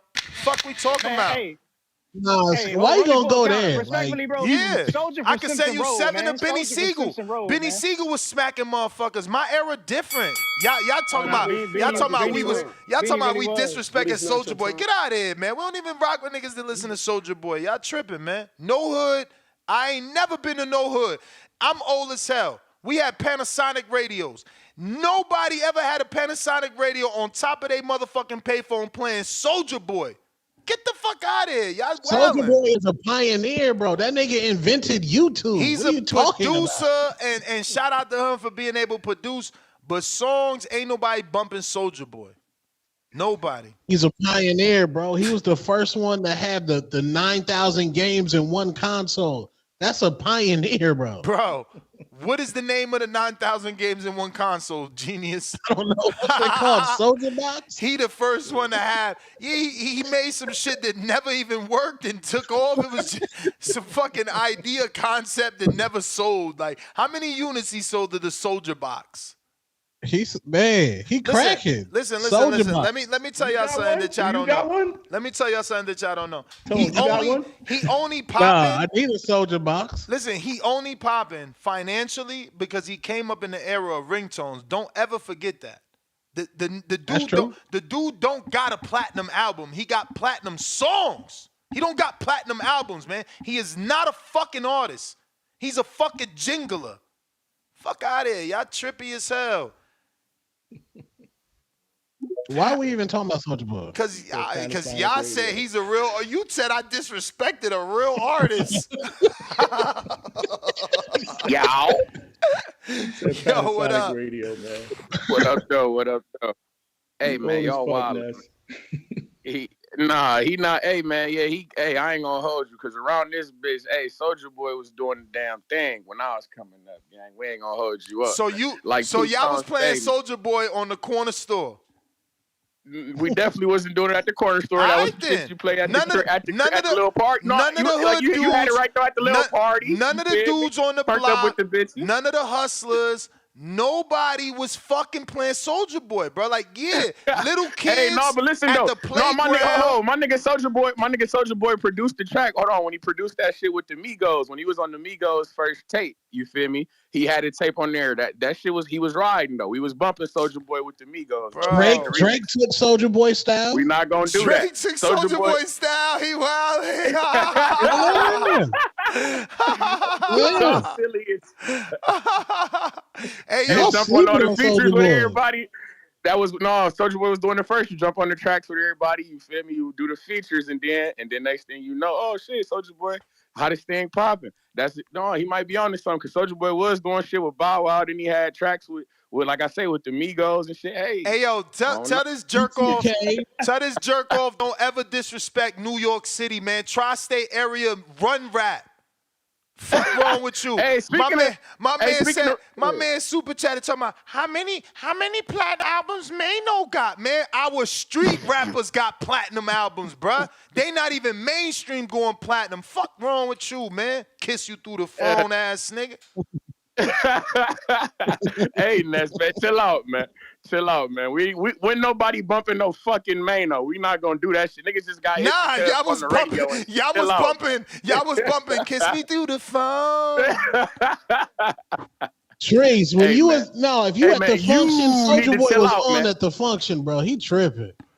He wilding, man. It was all man. Listen, I remember getting all type of cheeks, rocking with the dudes my age only heard Soldier Boy at the block party when the sun was already down and it's clean up and we drunk and everybody doing the Soldier Boy probably in a group like you do the electric slide. But on my hood, we was doing the electric slide. We wasn't fucking with Soldier Boy. We just wasn't. Listen, man. Soldier Boy was the swag surf before the swag surf, man. You need to relax, man. He popping. My man going down in history with one of the most iconic dances ever, man. You need to relax. He said man. down you in history. This sitting down. This going down in history. That's a wave. That's a wave in time. That when you need him. got respect for Soldier Boy. There's no way was pumping fucking Soldier Boy in Irvington, bro. It's impossible. You know he was. He was rocking out, going crazy in the clubs. But hey, man, let me get to that. Let me rock out. But hey, with Tank, man, I think I ain't gonna hold you, Ness, man. Do you think Floyd is pulling money away from PBC and fucking with Danny Garcia? Like, I'm not gonna hold. I've been looking like I don't know some of this shit. They just don't got no That's development. You know they don't got no PBC. Don't got no pro box. Danny's doing his pro box type thing. That's all. I don't know, man. I don't know, man. I don't know, man. It seemed like Danny Garcia. I feel like we might see an influx of PBC talent go that way for some reason. I'm feeling this way. Like you saying PBC ain't had no like they used to have that. Like I'm seeing a lot of I don't know, bro. I'm seeing a lot of TMT talent going that way, and that's like I don't know, bro. Like even Floyd exhibitions. It's Floyd exhibitions. Like I remember he used to be promoted by PBC. I feel like since Al Heyman down. Maybe he not fucking with PBC and whatnot. Like, I don't know, man. I think Floyd and I think they could fuck around, be setting up an exhibition for Floyd and Danny Garcia on some real shit. I think that could be a play that we gonna have to keep an eye out for. You feel me? Considering how Danny just went out, but he's like hold up. What my man mean? Rich Gang was Soulja Boy. Nah. Was not. That wasn't Soulja Boy. What Rich Gang was Wasn't Rich Gang Rich Homie Quan? Rich Homie Quan. Yeah. That was that's what I'm saying. So why he was like what he trying to say? Like he gave him that song or some shit? Lifestyle? I mean, he was Rich Homie Quan from Young Thug. That was he a was hit. writing records. That was a hit, Lifestyle. Yeah. Soulja Boy was writing records for guys though, for sure though. My man, hey man, you gotta shut up, man. Soulja Boy a legend, man. Like I say though, I think Floyd, he a legend, man. Hey man, he a legend, man. He going down in history, man. Shit, Will Smith a legend then. That's a fact. He is a legend. That's the first ever hip hop Grammy winning artist. You're right. He's definitely a legend. I'm fucking with Will. The long way. Because you know Will and Soulja Boy got similar songs. Wild Wild West and Na Na Na Na Na Na Na. Them shit sound like some Soulja Boy. Hey, that's like Soulja Boy had to. We're not going to disrespect Will Smith's rap career, bro. The man got Summertime. What are you talking about? Summertime. I guess some parents just don't understand around this bitch, and that's one of them. He was one of the parents. And the Fresh Prince Bel Air anthem, that's one of the most popular songs of all time. Let me see. If you write, when I type in Summertime on Apple Music, let's see what come up. It's going to be Will Smith. Smith and Jazzy, come on, man. What are you doing, man? Damn, first hit, Will Smith and DJ Jazzy Jeff and the Fresh Prince. The Fresh Prince, yeah. Come on, man. Damn, that's fire. Hey, but what you think about that? Floyd not being loyal to PBC, he only being loyal to Al Heyman. Why you keep phrasing it? Why you keep phrasing it like that? They don't have a farming system. How is he not being loyal to Al? PBC, but I'm saying the PBC they had this though. The Elijah Garcia before he took his ill. But champ, they had dates. Why you living in this fantasy world? They had dates back then. They had several networks. Remember, it was Fox on PBC and that's what PBC on Showtime. That's what I'm saying. And that's what I'm saying. So it's not about loyalty. It's not about loyalty. It's about till Al get his shit together, I gotta move my fighters. Jahan left, Jahil Hackett left. It made news. If I sit on my hands, they gonna say I'm sitting on my hands. So I'm moving and you complaining. But I'm saying ain't Danny Garcia though. I'm saying though, Danny Garcia, I think he's gonna be like the PB, like he's trying to take this shit over. Like you talking about some pro box shit. I hope if you trying to say he wants to be a face, but I don't think it's gonna be Danny without the blessing of Al. Like what the hell? It's so petty that Floyd wouldn't take command. If you're telling me that Al down, how he gonna get the blessing of Al? If Al, it looked like we don't know what's going on with Al. I'm talking about like it ain't about to be no Danny Garcia takeover. Like you know what I'm saying? He doing what they let him do. Like come on, think about it. Look at the fighters on his card, man. Come on, that shit don't just happen overnight. It don't matter how big your name is. Like that's connections, that's relationships, and that means he not stepping on nobody's toes. He getting what if we see a Keith Thurman make his debut with on one of this DM? That'll never happen, bro. Stop being disrespectful. That'll never. How can you say that about Keith, man? I'm just saying. Whoa, what you mean? We just was about to see Tony Harrison make a debut on some pro box shit with your man. I'm just saying. What if Tony Harrison end up with Denny Garcia making his debut on one of his cards or something? I'm just saying, like, it's not. That's not far fetched. I don't think that'll happen until that gets better ratings in terms of television. For sure. That because what is it, DBMB? I just know that, like, hey, the PBC, they had to turn on different networks. You feel me? That we had never heard of before. Not really never heard of. Man, it's before, crazy like, where we at with the PBC. These dudes had Spike TV, Fox Sports, NBC, Fox Sports, fucking CBS, Showtime, CBS. Did I say Spike? I said Spike. They had the other shit. Bounce. What was the other? They had the bounce shit. Jesus Christ, bro. Jesus. And all that time, all they did was shit on apps. Now the world moved to apps. They should have just been developing it like Listen, a PBC. The other day, Saturday, I was in the gym. My bag is packed. I'm leaving out the gym at 1:46 Pacific Standard Time to start my live show at 2:49 Ring Walks for Regis. 1:46 on the Zone app. Regis already walking out an hour and 3 minutes early. But if I didn't have an app, I wouldn't know that. And I would have missed the fight. And if it would have been on Showtime, now I can't even see the fucking playback. So, eggs on their face, bro. Apps is the way of the future. It's just they sold us a lie. They said cut the cord and you're going to have a cheaper bill. And now it's like you paying $10 for the standard app, $15 for the app with limited content, $20 for the app with premium content and no ads. It's like and then 80 for the fucking pay-per-view if it's a fight that's getting out of control. And like, 80 for the internet to watch the motherfucker, man. Like this shit, bro, America's out of control. We need a reset. We need a reset desperately. No, for sure. But shout out TBV. Toledo, Ohio, man. I'm gonna let y'all get back to it, man. But hey, we do need this Tank fight though. I want y'all to cut that out, man. We do need Tank. Hopefully it's in Houston. Or like I say, man, come back to Chicago. Come to Chicago, Tank. You said you was gonna do it with Rolly. Come to the Midwest, gang. Switch it up one time. Come over here. Tip Wildin'. I never got put on Bapes by Soldier. Never, not never. Soldier Boy was the first with the Bapes. Oh, we got to rock it. Now who you get put on? Was you gonna say Pharrell? The ice creams was your shit back in the day, Ness? That's probably the first dude, and we probably could go further back than that. Who else was rocking Bapes in my era? Because there's no way I didn't even see Soldier Boy's feet.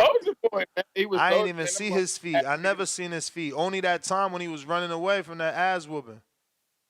Man, listen, he had just wearing and all type of other shit, man. I think he was a Fruitstown Pyro. Remember when he used to do all them lives, you never see his feet. You just see like his teeth, his jewelry. You see him, and he always put money in the camera, but he was never like showing you his feet like that. He had niggas in your ear writing on their sunglasses. Ness, you better chill out, man. I don't know what you talking about. Let's be clear. Soldier Boy to still be relevant in 2024. He not relevant. He not relevant. Y'all brought him up. And we talking about songs from 19 BC and shit. Kiss Me Through the Phone came out what year? Nah, man, he had turn my swag on, Soldier Girl. How that one go? Turn my swag on. Turn me up. Yeah. That was my joint. I'm in a belly. That shit so ass. Y'all terrible. I can't believe y'all listen to that shit. Yo, nobody in the crib like, yo, put on that Soldier Boy, but when you in the club, shout out to the legend Soldier Boy, man. He's a legend, man. Bro, what club plays Soldier Boy? We gotta shoot that DJ, man. He need to be shot. Bro, I guarantee you go to the Vegas Strip, they playing Soldier Boy in them clubs, the techno version. Fact. Yeah, for white people. He crossed over. They not playing respectfully. Mano is my guy. Respectfully. They not playing Mano in them clubs. Yo, John, you Latin. What's that song? Macarena crossed over. What the fuck that means? Like, yo, these dudes are wildin'. Baila conmigo Macarena. Everybody sings that shit. That don't matter. That don't make you hot, bro, because you crossed. You cross so white people at fucking resorts like your shit now, you think you it? You not it? The Ness, culture gotta fuck with you. The same way you say don't disrespect former champs, Soldier Boy has championship single belts, bro. Which and one? He's still Which here. one? Which one? Superman, that whole Turn My Swag On, Soldier Girl, a couple of other hits. Soldier Boy has hits, bro. He can still go to Vegas and Dre's and shut it down, bro. There's a lot of rappers who's out There's the game. No way. Bro. There's no way he could come to Dre's and shut it down. No way. Oh, you watch. You got Soldier Boy effed up. Homie, I literally Googled it. He has one song from 2010. Everything else, I put top Soldier Boy song. I'm a screen share because you know why let you think that I'm lying. Look, everything is 08, 07. Like this is the Pretty Boy Swag was 2010. Let's see if I hit 42 more. Look, one more from 2010. He ain't got nothing in this era, bro. Nothing at all. Soldier Boy has one #1 hit, 2 top 10 hits, and 10 songs overall that have been in the Billboard Hot 100. Bruh, don't talk to me about has-beens, man. No, bro. You ain't on the Billboard right now. You ain't on no top nothing right now. No, his run. No, Jay-Z not on the Billboard right now. Please don't compare me to son. I'm different. Fuck wrong with you? Yo, how dare you? Jay-Z can't sell no records right now. What? The kids not fucking with Jay-Z like that? Jay-Z drop an album right now and Soulja drop an album right now. Who going platinum? They probably about to sell the same amount of units. I'm done with you. He said disrespectful. He disrespectful. Jay Will, you got a counterpunch from earlier. It was meant for you to explain. Lord have mercy. What did they want you to explain? Oh, they wanted you to explain who should Canelo fight at 68, if not Eubank. Diego Pacheco. Okay, he's not there. A-Rod.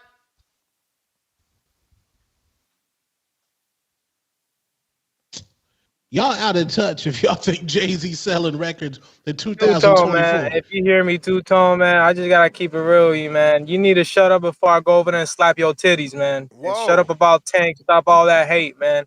Because when we talking about David Benavidez, just look at his resume. Nothing surprising. Second, fought you a ain't fucking drained out David Lemieux, beat up from Triple G, didn't do much. Come on, man. Didn't knock out Caleb Plant. Come on, man. What's all that bullshit, man? That man doing cocaine. Missed a shot from Canelo because of that shit. Come on, man. And then you got Ryan Garcia. He never even won a fucking WBA belt. Get that shit out of here, man. It's okay. Get that shit out of here. Ryan Garcia ain't do nothing much. I don't know what's all the hate with Tank Davis, man. You came in here with a pause-ass statement, bro. Man. Nah, bro, you emotional, bro. You wear Canelo draws. You probably drink his energy drink. You're nasty, bro. Get out them fucking Canelo's draws. He say he drink Viva Mexico, cabrones. Yeah, got 12 fucking cases of that shit. Wow. Bro, Nasty. hey, yo, bro, people not going to stand for your Tank slander. They going to come at you and your favorite fighters. You keep talking about Tank, bro. No, please do. You niggas emotional. Your favorite fighter paint his nails, bro. Jay Will, trying you again.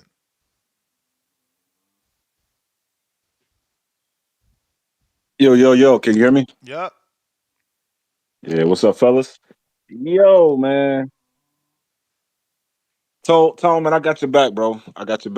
So, I know niggas trying to come for your head, but you really ain't saying nothing but the truth, man. Right.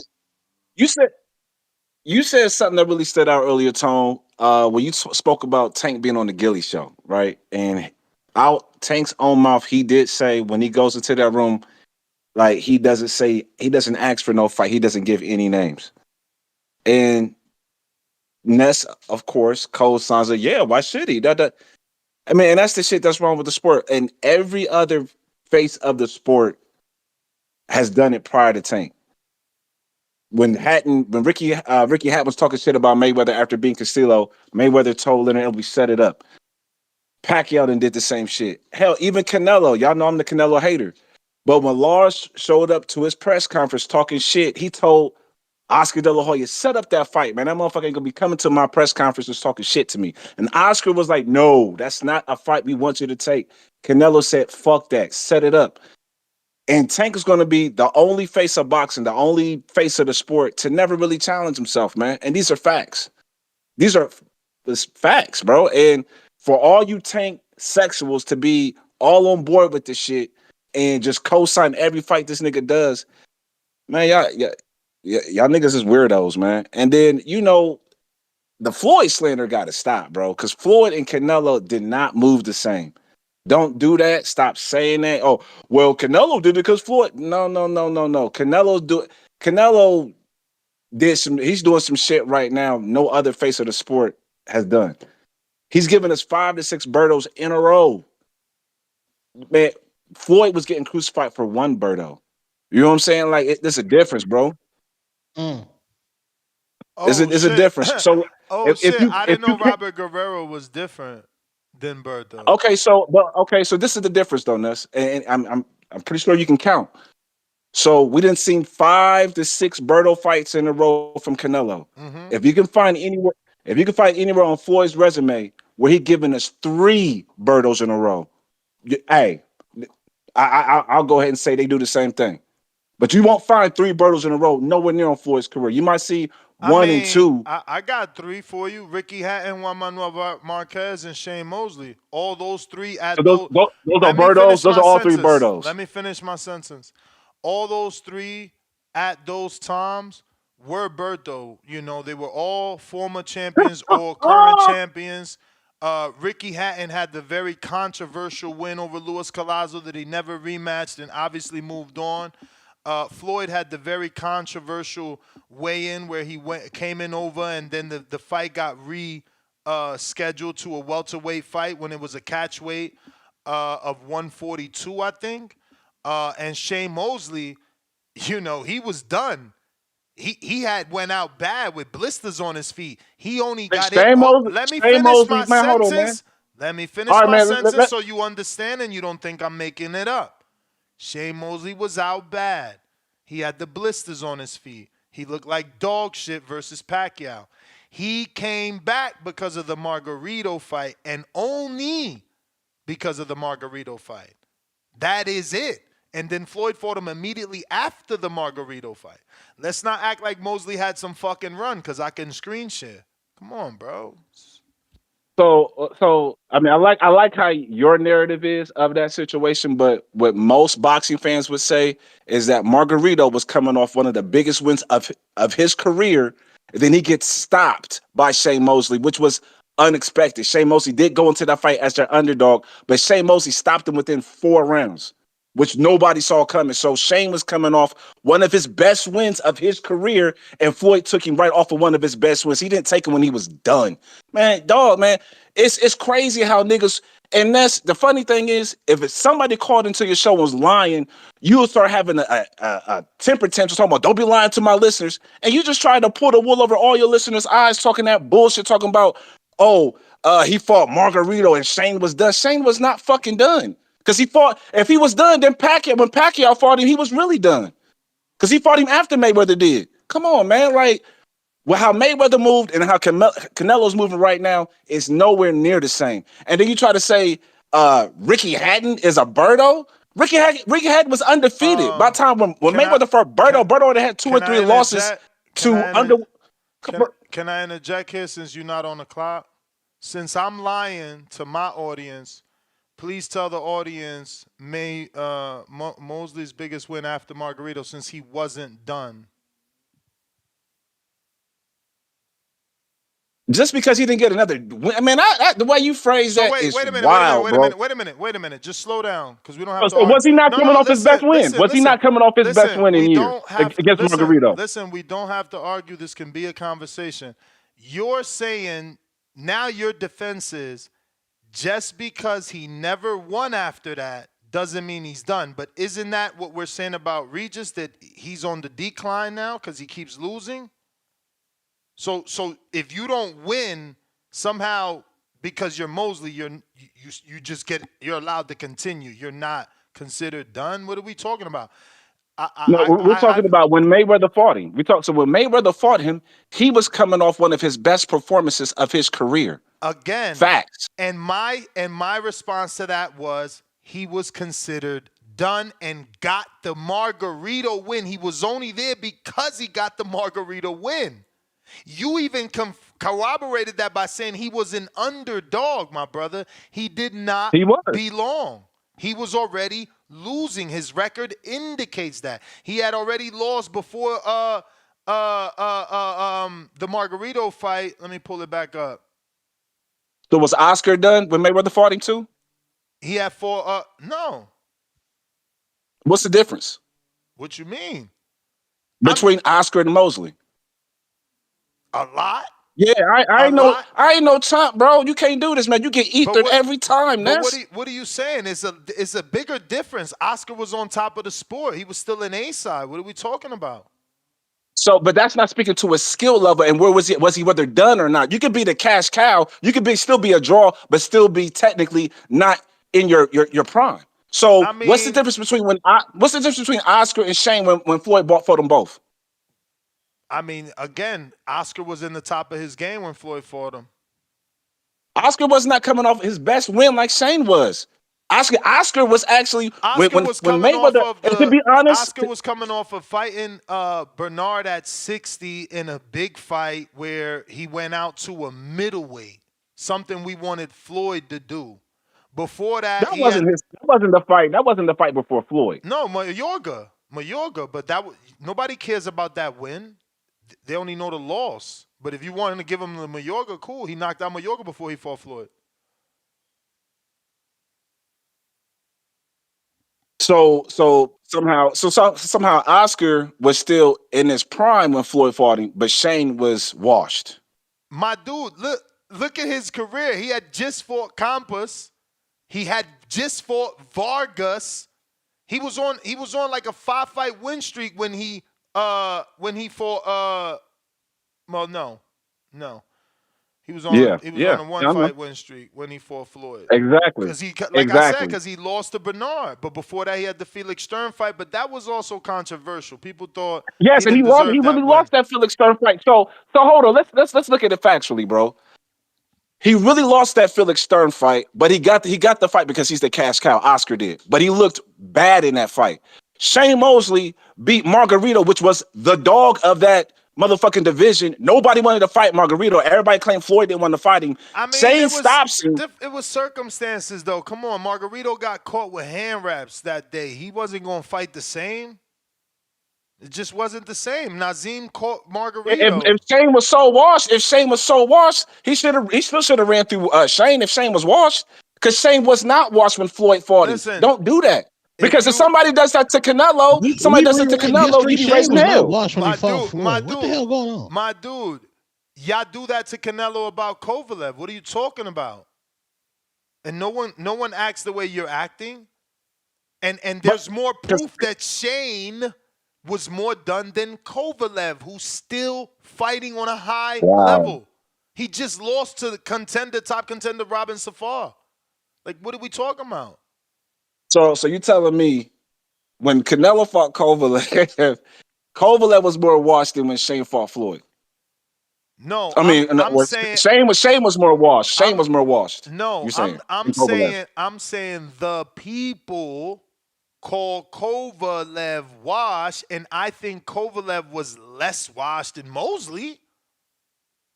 Okay, so it's amazing that you think Kovalev was less washed than Mosley. My dude, think about it. He was a champion.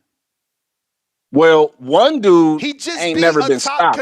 One dude. Hold on, let me finish. One dude had not been stopped, which was Shane Mosley. Shane Mosley had never been stopped ever. Mm-hmm. But Kovalev had been stopped a couple of times.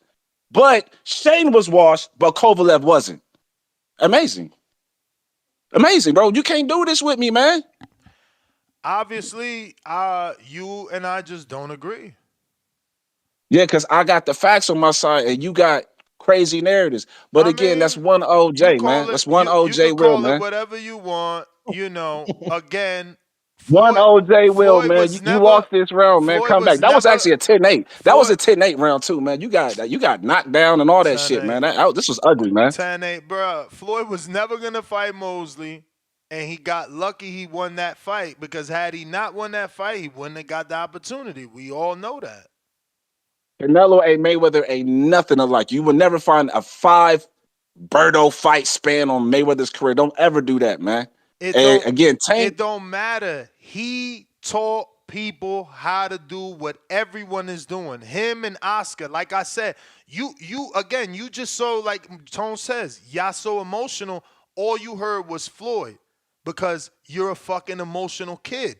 I literally said Oscar first, then Floyd, then Cotto.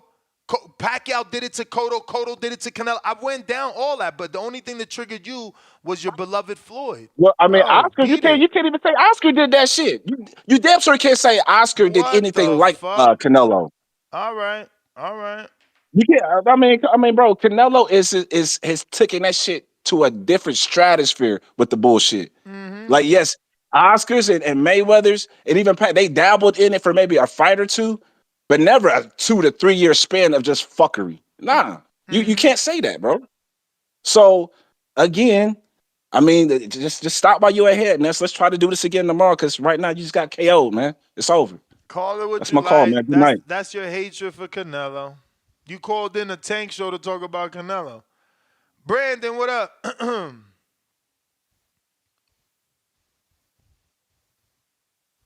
Yo, Ness, before you take that other call, I got to cut up out of here. I got an interview to do. All right, champ. Appreciate you jumping on. Yes, sir. Check me out at the Hangout Spot, DA, the Hangout Spot. Let's go. On YouTube. You lost my audio, Ness. You straight. Hey, question. So I just hopped back on the show. So what's Tank saying, that his fight is official? He's still fighting the same date? Like, what's going on? That's the thing. We're left to decipher the tweets, my brother. So we got 2 tweets from Tank, which we'll screen share again. And the first one is, I'm still fighting in Houston. I'm still fighting in Houston. And that is a quote tweet of someone saying, why people keep saying Tank fight not in Houston anymore with a new date. So again, we're left to decipher. Is he still fighting in Houston, but is it a new date? Is he still fighting in Houston, but is it with Roach? Then we got another one where he says everything is still a go. So it's like, is everything still a go? Meaning venue, date, and opponent? Or is everything a go like I'm Tank, I'm fighting, but I still need a new opponent because I don't like the backlash, and maybe it's not in December, and it's like people reporting in January. So no, we're only reporting on his, tweets where he's saying it is cap that his fight is canceled. So long story short, we don't know what the fuck is going on. They probably don't know what the fuck is going on. Typical PBC, throwing shit at the wall and seeing what sticks.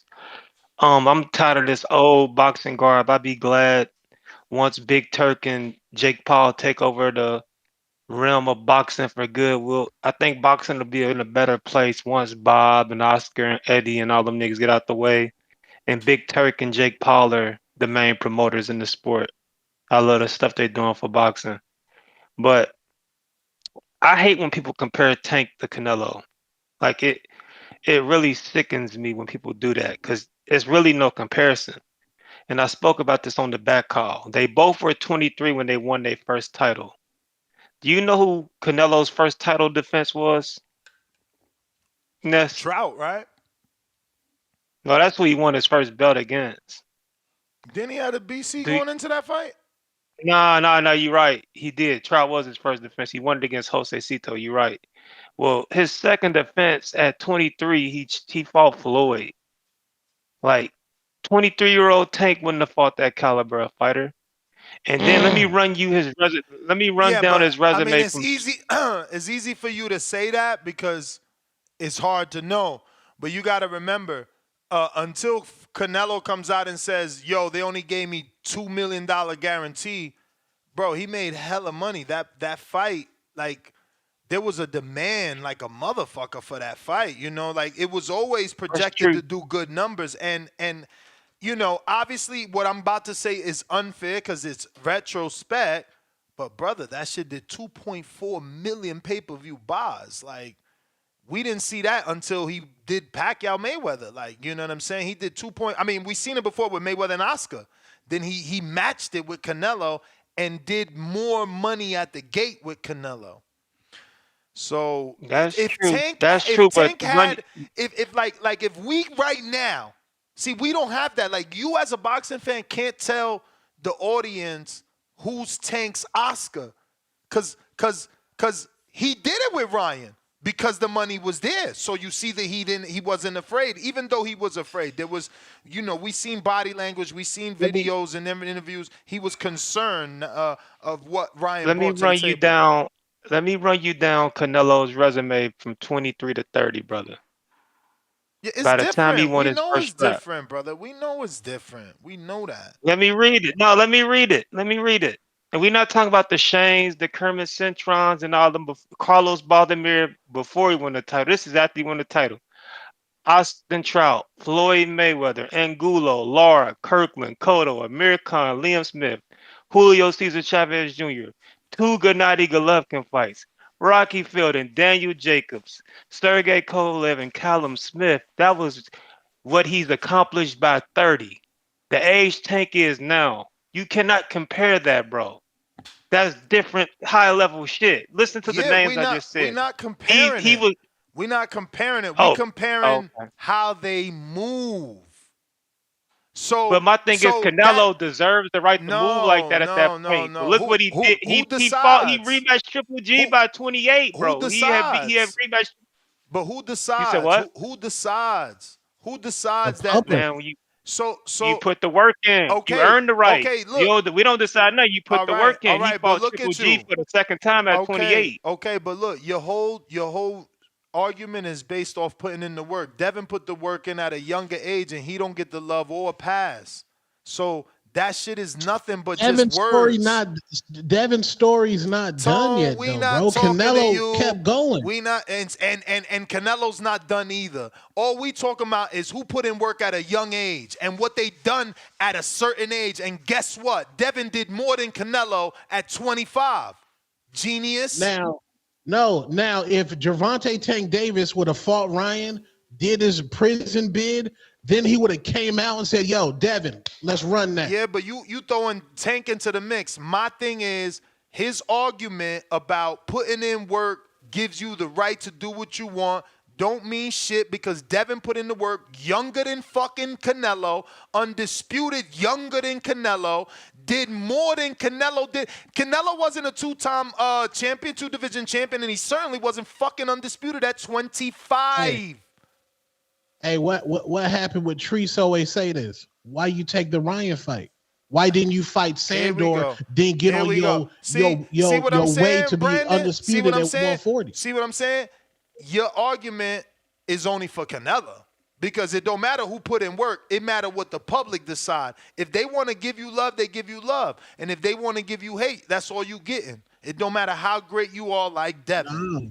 No, you going to get hated regardless. But Canelo can say, like Brandon just said, the man fought Floyd Money Mayweather, then rematched Triple G. Tank not even thinking about, he's not even been in a fight where we think there's going to be a rematch. Again, I ain't talking about Tank. My argument is based off Brandon's argument that putting in work gives you some sort of status, and it don't. Y'all didn't back Devin. He wanted to fight Tank. Y'all made it seem like his money was fake. Y'all made it seem like he had to sign and all this other extra shit. Nobody backed him. So that doing shit at a young age, and Shakur's another young one. He's only 1 year older than fucking Devin. And he's a 3-division champ. And he don't get no passes for putting in work at a young age. Guess what? Shakur at 26 also did more than Canelo. You gotta add context to that. What's the context? This is boxing. What's the context? You gotta add, The context is Devin Haney goes from names. Jojo Diaz, Linares, fucking Cambosis. Cambosis, who beat Tio. Then he fights Lomachenko. Then he fights Ryan Garcia, which he should have never fought Ryan Garcia. Like he should have been on Sandor. Now I'm on about to be undisputed at 140. But hey, it happens. He takes a loss. It's y'all cool. keep saying he should have never fought Ryan. Ryan is one of his contemporaries. Exactly what y'all get mad at Canelo for not fighting and Tank for not fighting and even Floyd when he was fighting. But bro, Devin was moving at a pace. He can't win with these guys. He tried to be like Tank, bro. He tried to be like Tank. He could have canceled that fight if he wanted to. But that's your neither here nor there. contemporary is not being like Tank. Fighting your contemporary is being like the Four Horsemen that they trying to compare you to. Bro. Yeah, bro. Ryan, that's my guy. But Ryan, he was wilding in the build-up for the fight. Devin should have said, we don't know what that was. As far as we know, that could have been all part of the plan. Nah, bro. But back to Tank though, bro. Tank let's be real. I don't even want to go down that road, but like, come on, dude literally test positive all during the camp. He talking about PD leagues, running around talking about strong and acting crazy, and then really test positive.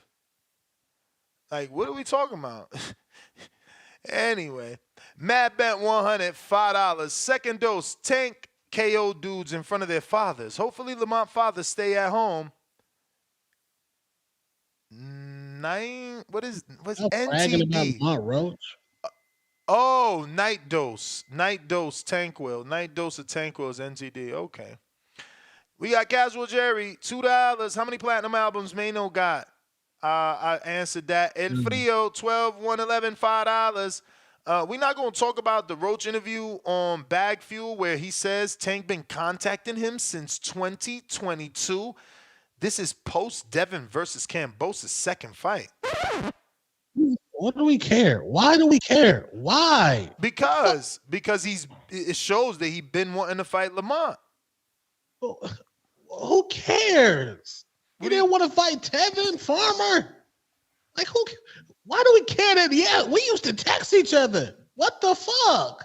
Who gives a fuck? You niggas Call of Duty. Who cares? No, I think you interpreted it wrong. Lamont is putting it out there that Tank had been reaching out to him since 22 trying to get the fight. So maybe it was like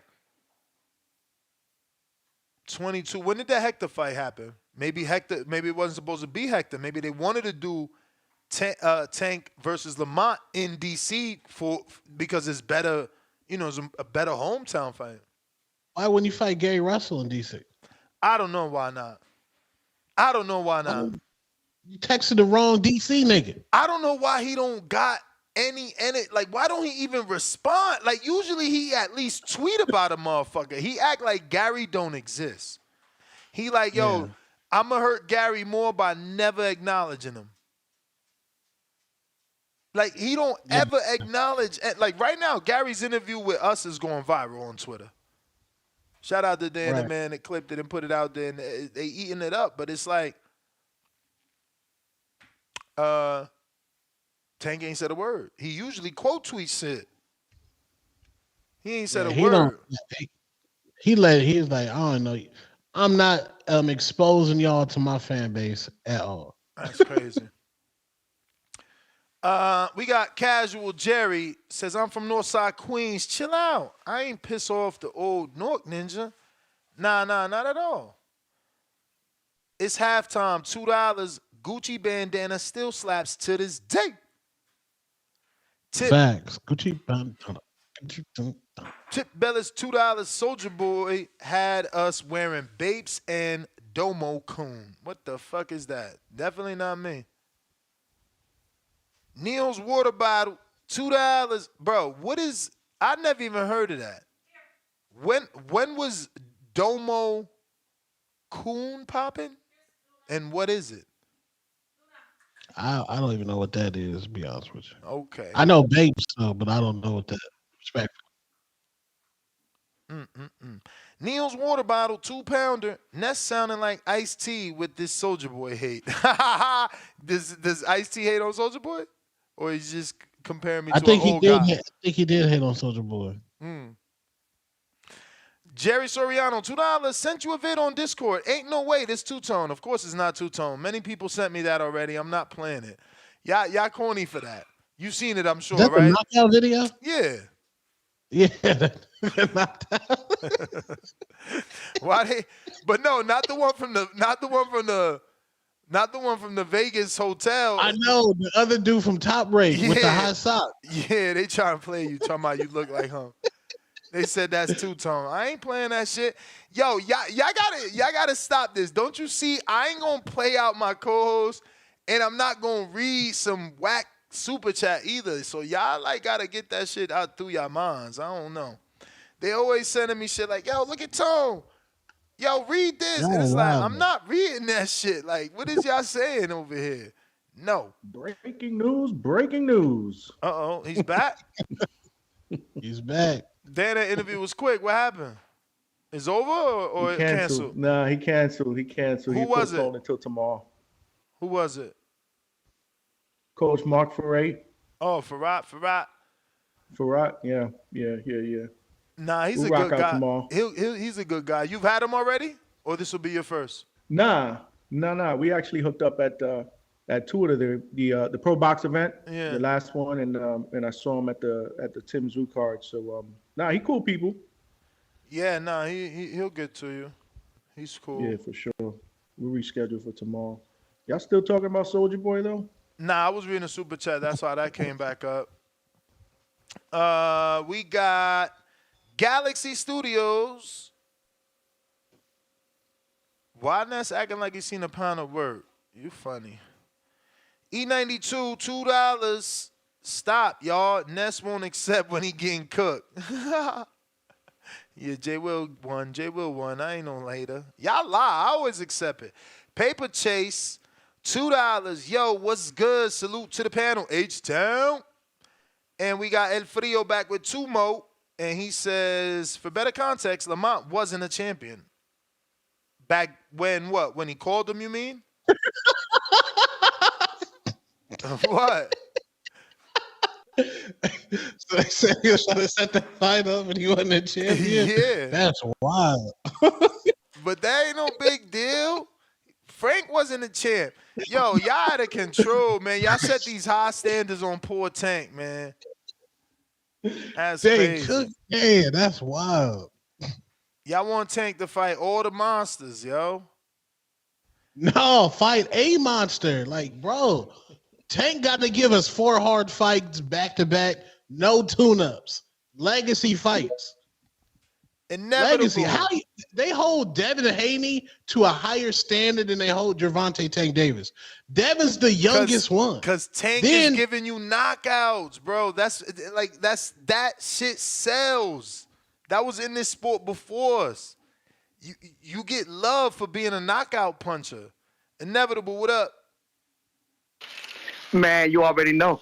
It's inevitable. D-Block, D-Town, D-City, D-Ville coming at you live from Dallas, Texas. Facts! My people, it's the boxing voice. Ness, my brother, ¿cómo estás hoy? ¿Está bien, primo? Chilling. Two-Tone, the superstar. He's a star. What's up, my brother? How you been? I'm good, man. Hell yeah, ever since I got monetized from X, your brother right now cooking some good-ass expensive pork chops. We making some money now. We breaking bread. My brothers, I want to say it like this. Exactly, as you said, they love that shit. Baltimore's finest, Baltimore's own, son, brethren, and whatever you want to say. Maybe he go to church on Sunday. Maybe he is a brother. Never mind. He's Muslim one day, and then the other day he ain't. They did call him Wahid for a reason, right? He's supposed to, I don't even know what the fuck it means. But at the end of the day, respect. To say that, yes, people want to see this shit. Yeah, the fight is shit. It ain't worth nothing. $89.99, platinum, you're going to get, is it going to be HD? I hope it's HD. I hope people that paying for this shit is going to be worth it. You know, you want to see a quick fight, right, Ness? Is that what you want to see from Tank Davis? Or do you want to see a competitive fight, a great fight, a Shakur Stevenson, a Devin Haney, a Teofimo Lopez? You know, even Two-Tone has been harassed so many times on X for him speaking the truth of saying that Tank Davis is not who you say he is. Is he the face of boxing? Hell to the no. Hell, you know, let me turn my pork chops right now. Hold on. Still turning. We good right here. Yeah, you know, he is the worst face of boxing that you could ever say, my brother. Ness, do you support this fight? Do you love this fight? Is it because you want to see a first round knockout? Is that why it is, Ness? Yeah, I wouldn't say I love this fight. No, do you love it? Do you love it, my brother? Preach to the crowd, to the people, for the people, by the people. Do you love this fight? No, I don't love this fight. From 0 to 10, Ness, how good is this fight going to be for everybody? From 0 to 10. Oh, you can't put a number on it because you don't know. You got to watch it, man. Look at Zhu and Mulatayev. If you would have asked me that about Zhu and Mulatayev, I would have thought that shit, you know, look, everybody thought Zhu was going to win. He was a 7-1 favorite. Yeah, so now we comparing Tank Davis to Zoo, the face of boxing to Zoo. Is that what we doing now? Yeah. Is that what we doing here now? Yeah, we comparing you know, A sides to A sides, main events to main the events. Australian, that's the Savior Kangaroo just went back to Australia to compare him to the face of boxing. My brother, that's blasphemy. Blasphemy to all the people that love boxing or about boxing. I love you, Ness. You're the greatest. You're the greatest at what you do. But my people, breaking news. This fight is shit. It's inevitable. D-Block, D-Town, DC, D-Ville coming at you live, and we cooking these pork chops. You feel like it's your time. Salute. But it's not your time. Tip.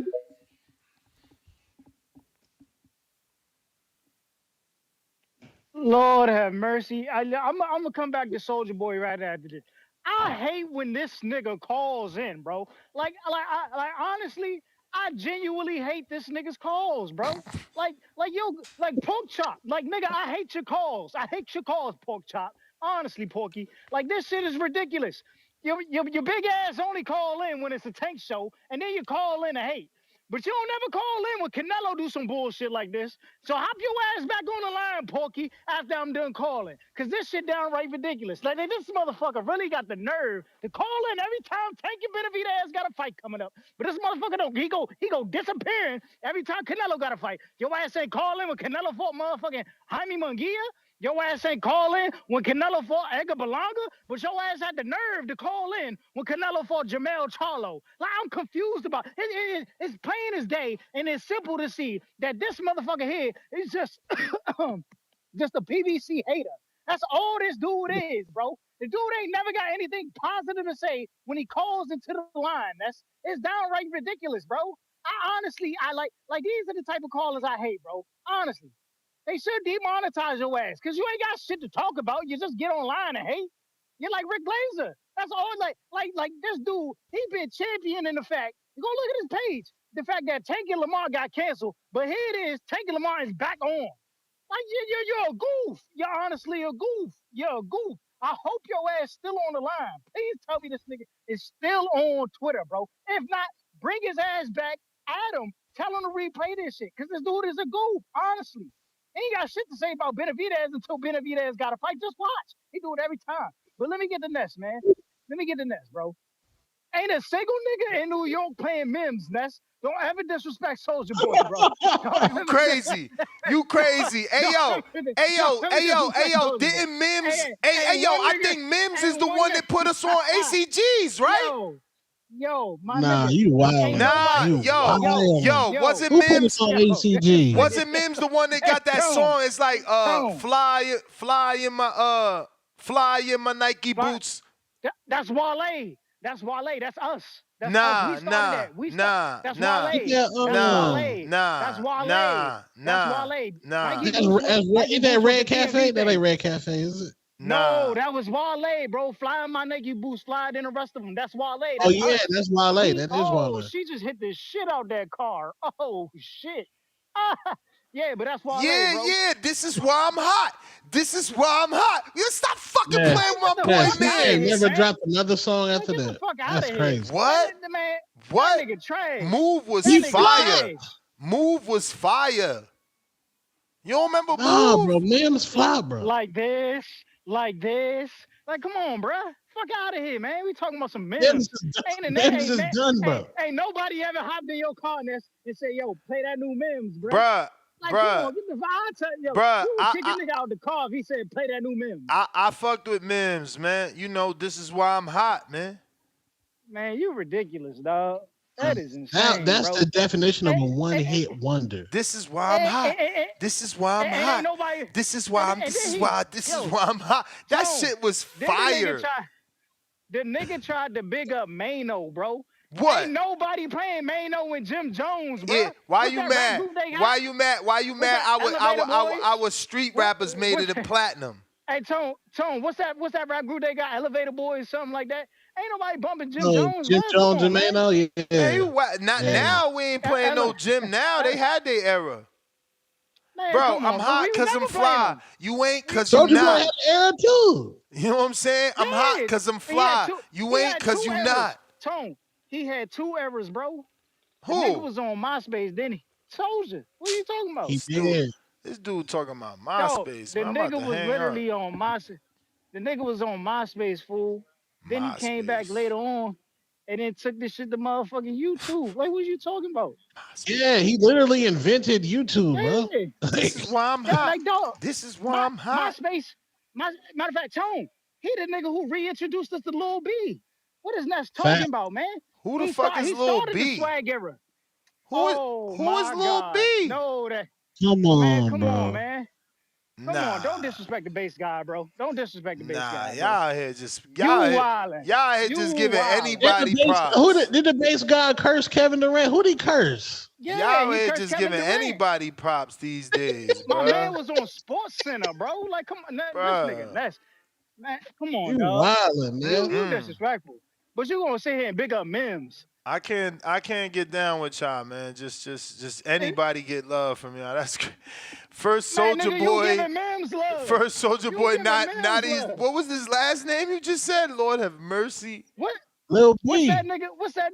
Lil B. What's that one nigga? What is that? Is that from from Pleasure P and them, the group, the R&B group? Nah, Lil B from the Bay, right? What, he from the Bay? Oh, yeah, he from the Bay. Only B's we know is Pleasure P, man. We don't know that dude, man. Oh man. No, this nigga Ness is terrible. He's still listening to Ron Browns and shit, man. Jumping out the window with these bullshit Jumping out the window with these bullshit ass rappers, man. Remember that shit? Hey, Benitez, man, I need you to call in and back me on this, man, because Ness, he out here being disrespectful. Soldier done put us on the Bathing Apes. Him and A-Rab, 30-30 boys. Bruh, how the fuck you gonna say, yo, Pharrell older than Soldier, and he came out. You see these ice creams? You see, I don't even know the line. Let me fucking Google the these line. Ice creams, bro. Bro, Soldier Boy got a whole song about Bathing Apes, bro. Oh, man. Your man's copycatted, bruh. Like, come on, man. Come on, man. That shit would be hot without him. Bruh, remember that. Come on, dog. He the one. Listen. Neptunes was on the Bapes first, tell him, Tone, and then they made their own shoe. That's what happened, right, Tone? Come on, respectfully. Soldier Boy put us on a lot of shit, bro. Malice is my guy. I fuck with the Clips. I am an honorary member of the Clips, bro, and the Neptunes. Honorary. Bro, that's one of the worst groups in history, Neptune. I mean, Clips. Producers. No, he said Clips. No, Clips one of the worst. Oh, you wild. Bro, yo, I gotta go. Your bell rang, but listen, don't ever put the Clips. Man, run me for a counter, man. Don't ever put the Clips. Don't ever put the Clips. Listen. We could go song for song, Clips versus Capone and Noriega right now, man. My era better than your era. Which one? Which Capone Noriega? My era better than your era, man. They got one album. What you gonna play? Black Thugs the whole time? Bruh. Like, get the fuck out of here. Bruh. What you mean? We got the reunion album too. What you mean? Noriega came home? Alone Time is the only song on that album. Noriega came home. I mean, Capone came home. You know what I'm saying? Capone came home. Noriega held it down with NORE. Stands for niggas on the run eating. What you mean, bruh? Stop playing. Yo, Clips never crossed over. Fuck out of here. What do you mean? They got grinding. What are you talking about? They got grinding. One What are hit. you talking about? One hit. Yo, we got tracks on Belly. We got tracks on Belly. Hey yo, hey Tone, you really gonna try to go hit for hit with Capone and Noriega and Nori, bro? Like you wildin'. Hit for hit, Clips destroy Capone and Noriega. Oh, hit for hit. You know what? I'm bowing out. I'm bowing out of this one. Y'all You ain't got no biased. choice. You keep trying to big up these lame ass rappers, man. I can't even call Nori lame. That's my peoples, man. That's my peoples. Bruh, Shout out to Left War Rack, Report. Man. War Report is the best album like ever fucking written, bruh. Like y'all don't know music. Definitely a top 10 album. But listen, Jay-Z told y'all best, and y'all just ain't never get it. He said, "Do you fools listen to music or do you just skim through it?" And you keep quoting Jay like he's some type of legend. Nobody listens to He's Jay-Z. the God. He's the God MC. Me, Jehovah. Hey, little soldier, you ain't ready for war. ROC too strong for y'all. Clips got 5 Billboard songs. That's in it? the Billboard. No, but I'm saying they have 5. That's it. Capone and Noriega have none. Yeah, but like now they don't got none. Guarantee you, what happened to that boy, Mr. Me Too? What's the Right. boy they got with Cameron? What's the? I already know where they are, bro. I already know it. Capone and Noriega ain't got none. That War Report shit was only hot in NY. That was a local album. That was a local album. That shit is classic like Illmatic. Classic like Illmatic. That was a club show. Classic like Illmatic. That shit sold 1,000 cassette tapes. Like, fuck out of here, bro. Bro. What we talking about? Nobody was bumping that. Damn, that was really a local album, low key. Yo, y'all serious? Y'all serious? You ain't so wait, y'all ain't fuck with the War Report in Arizona? Hell no. That shit ain't come out here. What? We weren't bumping that. Yeah. Nobody on the West Coast is bumping that shit. Get the fuck out of here. Are Nobody you in the serious? Midwest is bumping that shit. You serious? Nigga, the furthest that album Capone and Noriega is local. Now Noriega, he crossed over. Capone, he was too much of a street guy. Noriega, he crossed over. He had records. Nah. I'm about to Google this shit. Capone went platinum in Sing Sing, man. What is he talking about? that nigga went double platinum up Rikers. Man, come on, dog. Man, that's disrespectful, That's true, bro. though. That's true, though. Like Clips, Man, they had good beats, bro, and they had Pusha T, one of the best. No, both of them, Malice and Pusha T, rap. Bro, that shit was certified gold on them streets at the time it dropped, bro. Oh, okay, now look at Hell Has No Fury. No. Fuck out of here, man, because we gonna bring it back to boxing, bro. In 1997, when Biggie Smalls dropped a double fucking diss, classic. Fucking Tupac also had All Eyes on Me, double diss. Jay-Z just dropped Reasonable Doubt a year earlier. Illmatic was out 2 years before that. These dudes sold 500 fucking copies. Man, get your ass out of here. Y'all don't know about music, man. Y'all don't know about music. Respectfully. T-O-N-Y, Invade NY, Killer Die, me and you got beef, I got beef. Fuck you talking about, man? You butchering the lyrics, bro. You lying. I said that right. I said that right. You hating. T-O-N-Y, Invade NY, I Killer said Die, that. Multiply, me and you, we got beef. Oh, I ain't say multiply. I ain't multiply. Yo, niggas try to shit on me. And make history, supposedly. I was the man it was supposed to be. What? Come on. Come on. Yeah, that shit was fire. Let's go. Hey, yo, nothing was harder than that. You know, the only thing that could, like, slightly compare to that, how hard that shit hit was Mash Out Posse. Come on, MOP. Don't tell me they ain't get to the West either. No, don't do this to me, y'all. Yo, Y'all about to kill niggas me. ain't bumping MOP, man. No, we wasn't bumping on MOP on the West. We wasn't bumping on MOP. No. There's no way. There's no. At least hold on. At least they hit that shit. I mean, everybody was on the remix. That had to have made it over there.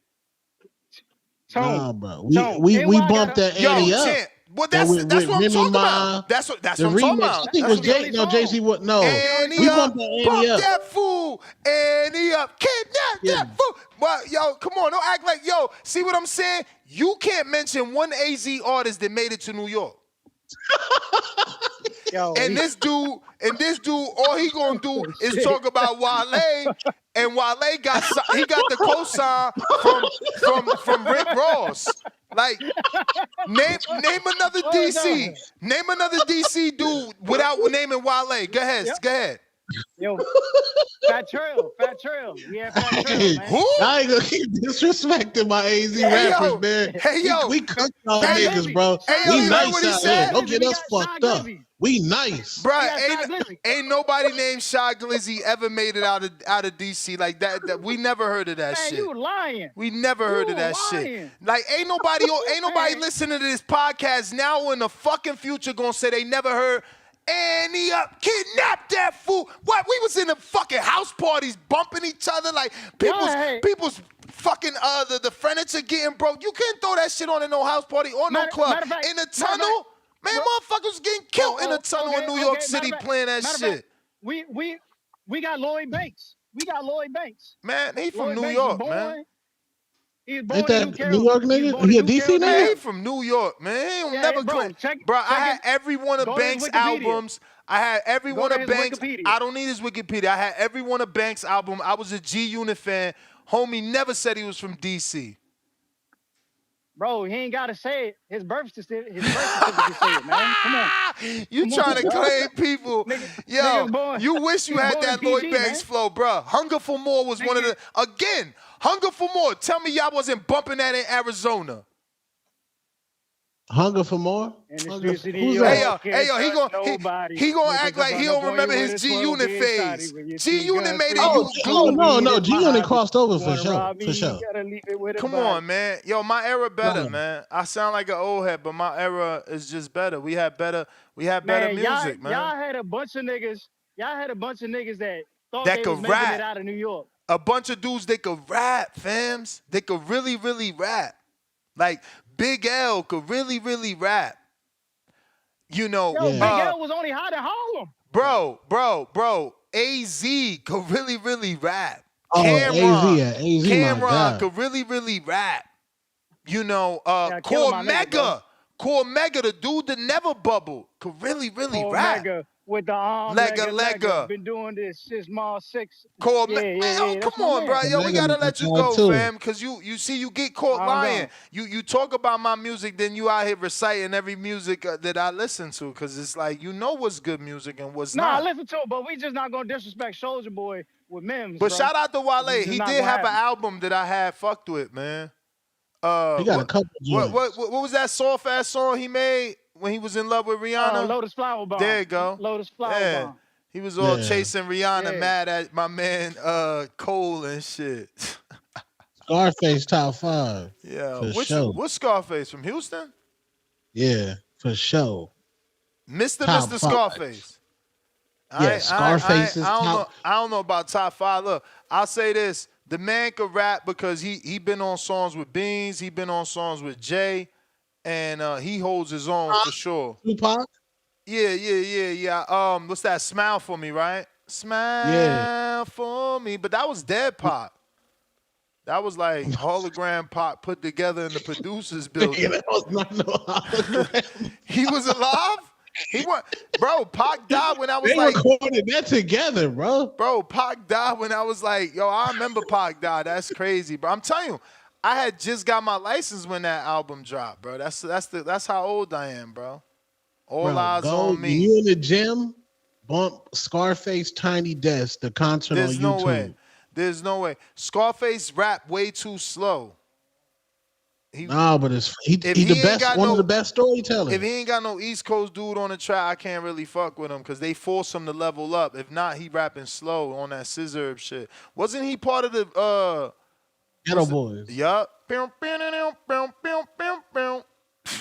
Dropping them fifth 4Ds yeah, on New him. York kind of New York rap did fall off though for sure. Bro, New York holding rap down. Like, shout out to New York. If it wasn't for New York, Chicago wouldn't even be on. Like, what? What are you talking about? Wait, what? Yeah, because they was only doing that trill music forever, and it didn't pop. It took New York niggas to take their style, and now that shit popping. I ain't lying. Chief Keef, see, you're not gonna disrespect Chief Keef. I ain't disrespecting nobody. I'm just keeping it real. You know, New York made it mainstream, specifically Tekashi, unfortunately. Drill rap? Come on, man. Chief Keef's Tank walked out to Chief Keef, right? Bro, it wouldn't matter.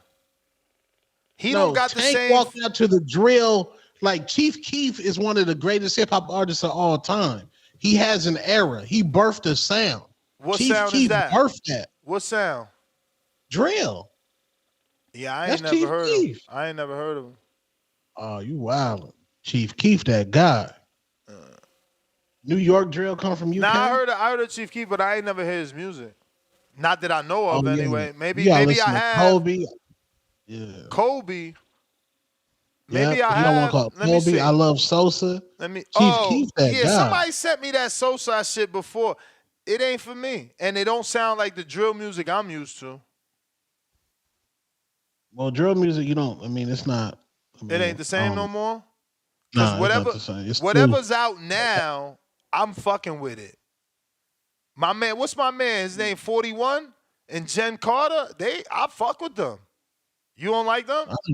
I never heard of them. Oh wow. I mean, I get 41. What is it? Is it Latin drill? You funny? No. No. He funny. Hold on. Let me see if it come up. I mean, look. Remember, I'm subscribed to Apple Music, so I'm not out here chasing names. If your music's hot, your music's hot. I'm trying to find it because I don't really be saving it. It's just playlist type shit. But yeah, I don't even bump rap on there no more. I'm R&B. That rap shit kind of whack. Bro, that's rap crazy. That's crazy, bro. I've been on my R&B for the last 2 weeks. I even just made a new R&B hits playlist. Yeah. But what you listening to? Like what year R&B? Brent Faiyaz. You listen to Brent Faiyaz? Who? Brent Faiyaz. Never heard of him. Oh, you slate, bro. Bump that tonight on Apple Music. Go to the essentials. Brent Faiyaz. Toxic R&B back. But if R&B, I'm gonna go. I'm 90s R&B, early 2000s. What's his hit? The first thing to pop up was Larger Than Life. I think it's Been Away. I wonder. Been Away.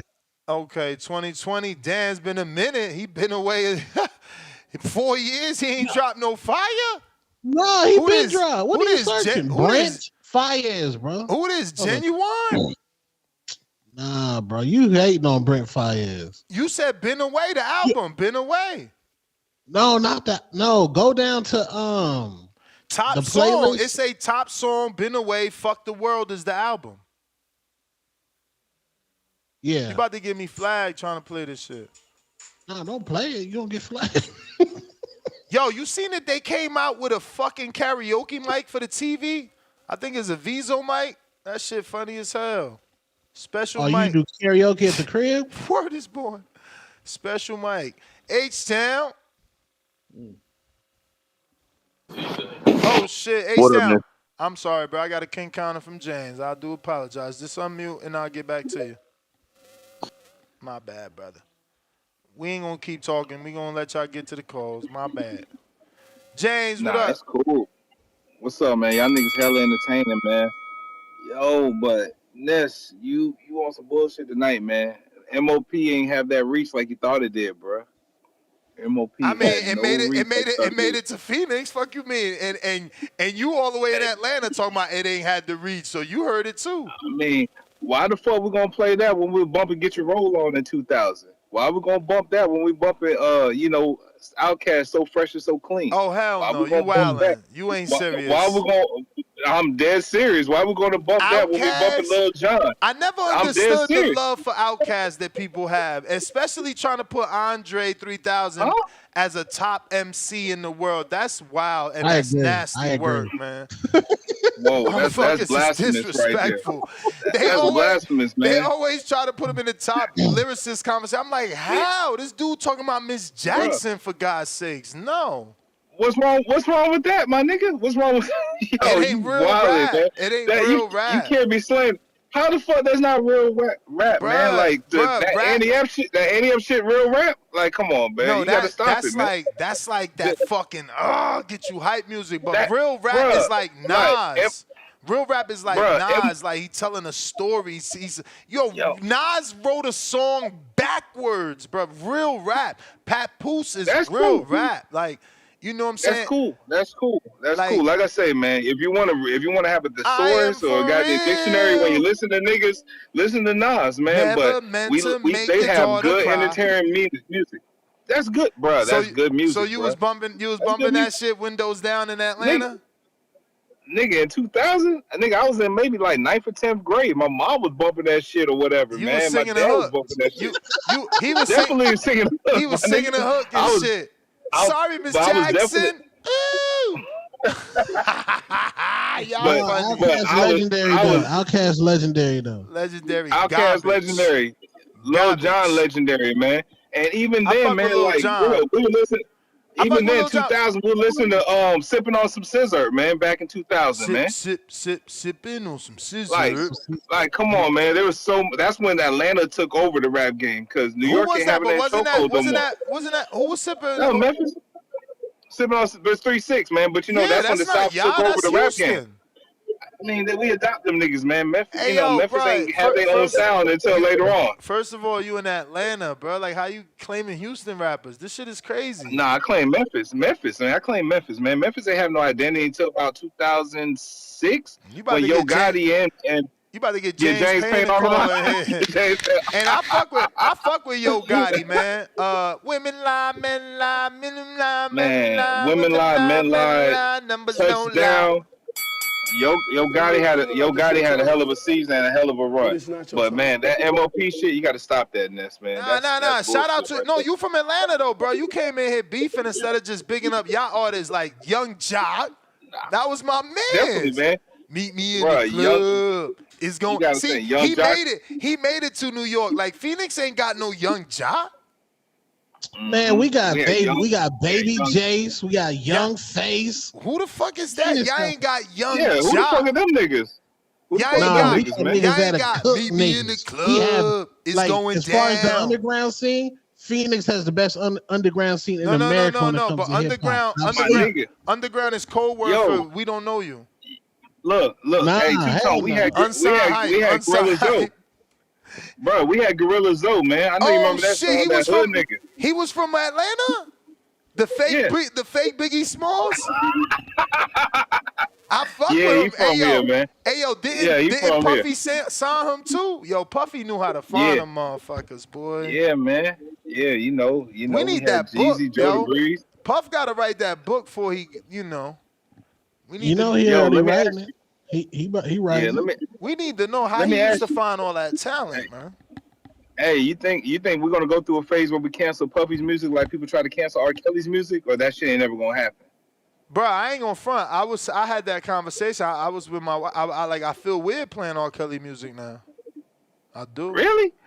I was just listening to public announcement the other night. Nah, man, he was doing like, bro, you listen to the music and then you really know he was on some like, come on, bro, like how old was Aaliyah when he was fucking writing fucking songs to Aaliyah, man? He a little dirtbag. He been a dirtbag. I mean, but shit. Well, wasn't Dame Dash fucking her too? Bro, again, we talking about him. Just saying, They was fighting. No, but that's what she was. But what I'm Jay-Z saying. and Dame was fighting over Aaliyah. That's what I'm saying, man. Like, yo, we can't crucify R. Kelly. I'm just All saying. the niggas are doing that shit, man. He obviously had darker ways, bro. He had girls locked up in the house. They was afraid to leave. No, for sure. R. Kelly a dirtbag for sure. He had way but worse. you're not gonna bro, act like and I watched some a lot of the them, women. I watched a lot of them documentaries where the parents banging on the wall, on the doors, like, just give me my daughter back.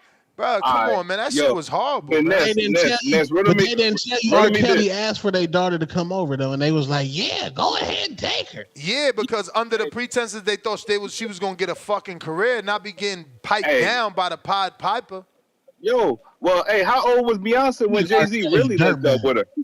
I don't know. How old was Beyonce? Come on, bro.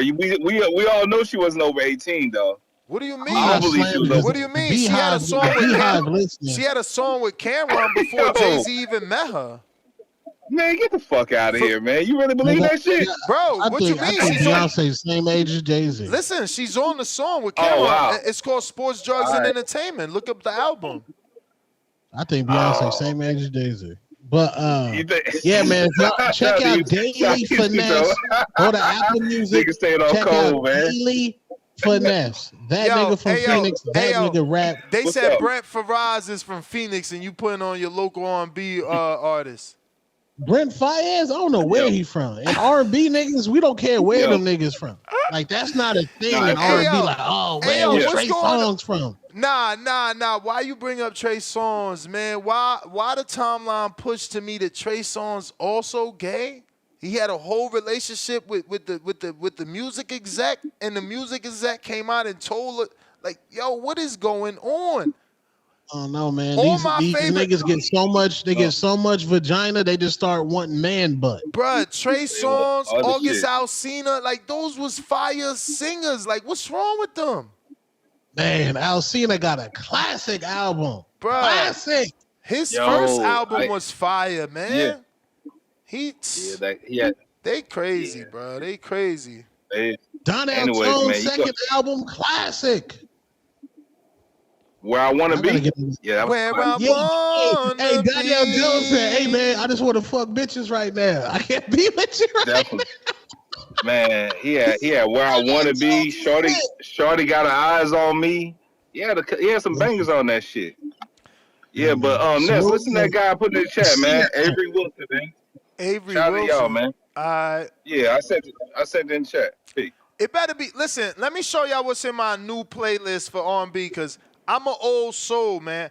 I can't be listening to like my girl sent me her R&B. I'm like, what the fuck is this? Bunch of Mary J. Slip my wrist fucking music. Nah, I'm on that R&B hits. You know what I'm saying? Like, even though this sounds like it could be a sad song, you know it wasn't. That beat was fire. Omarion, Icebox. Oh yeah, that's my shit. Yeah, come on. Then Lil Wayne featuring my boy Lloyd.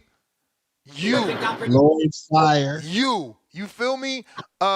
Next up on the playlist, but did Lloyd say she's 5'2" or she's fine too? No, she's fine too. Fine. Yeah. No. Yeah. She might have said she's 5'2". No, I don't listen to music without the lyrics. I'm a lyric singer. Karaoke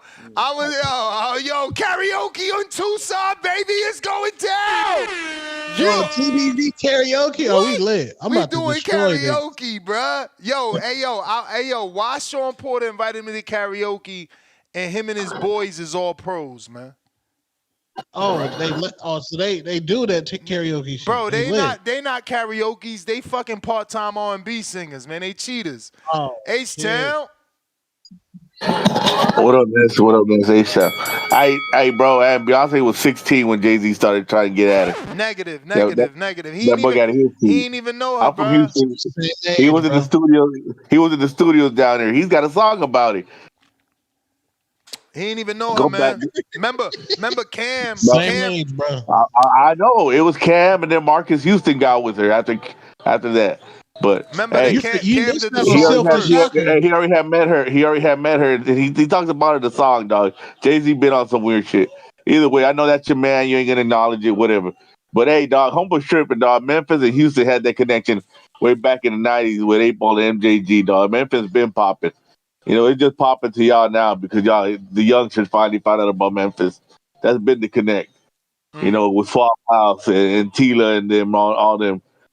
You know, has been able, bro. You tripping talking about you can't do that in the Scarface, man. Just listen to Now I Feel You, dog, or Never Seen a Man Cry, or just, bro, just it's. He just rapped too slow for me. Man, that's if you like lyrics, how can you not like Scarface, man? That's wild, bro. You wildin'.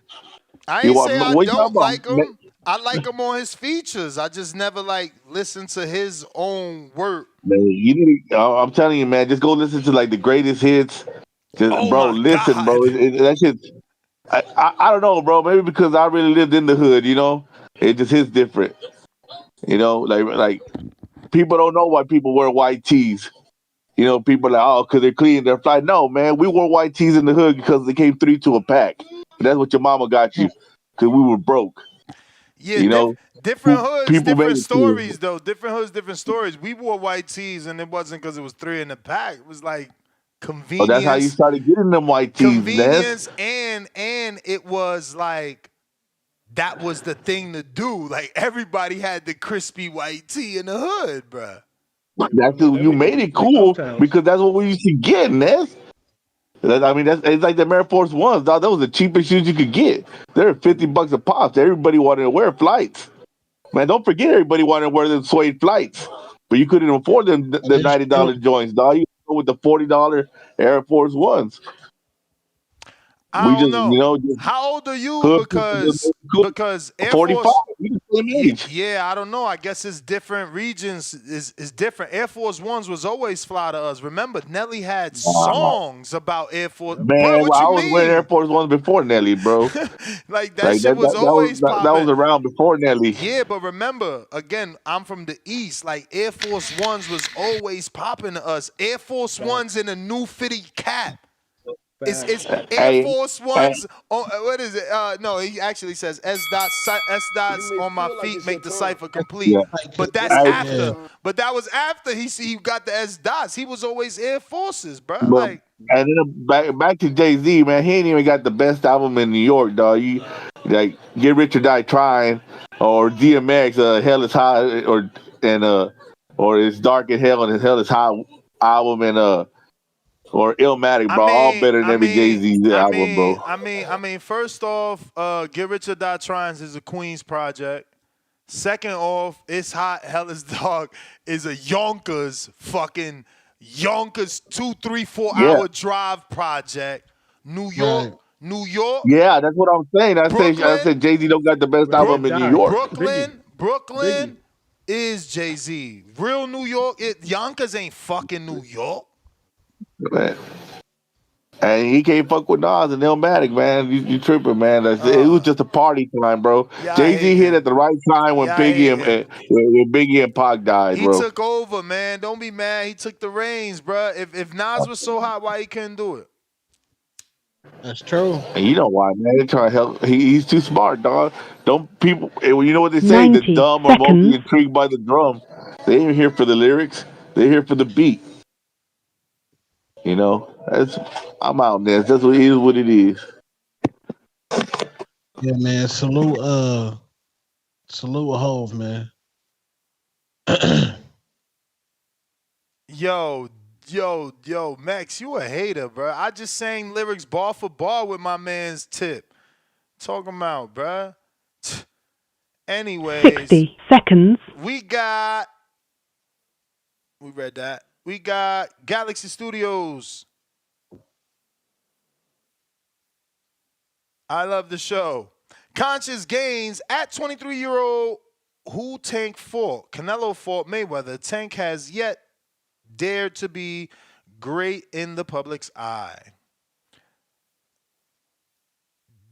Galaxy Studios, D Block, downtown. Pistol Parkway Mozzie, $5. I was wearing ACGs when I was 12 years old in 2003. We not giving Wale no credit for that drip, Tip. Bellis, y'all wear New Balances in the club in D.C. Yo, I had my New Balance phase. Shit out right now. I had my New Balance phase. Casual Jerry, don't let the bass god curse TBV. Who the fuck is the bass god? That's Lil B. He put curses on you. He'll cook you. Never heard of him. We got Future BS4. Welcome to the contender level. M-Easy BX, $2. Married to Marijuana. For sure. Sucker Repellent, $5. Reasonable Doubt went double wood in 1996. The album had one single on radio besides the nobody bought the album outside of New York. Don't forget the bar. How it go? Come on, Tone. You know that shit all the way in Phoenix. Which one? Cross your name out. Put Jig on top. No, it's before that. Right before that. Name out, extra name out. Put Jig on top. No, it's before that. It's before that where he say niggas really ain't appreciated. God, but now I pray to God.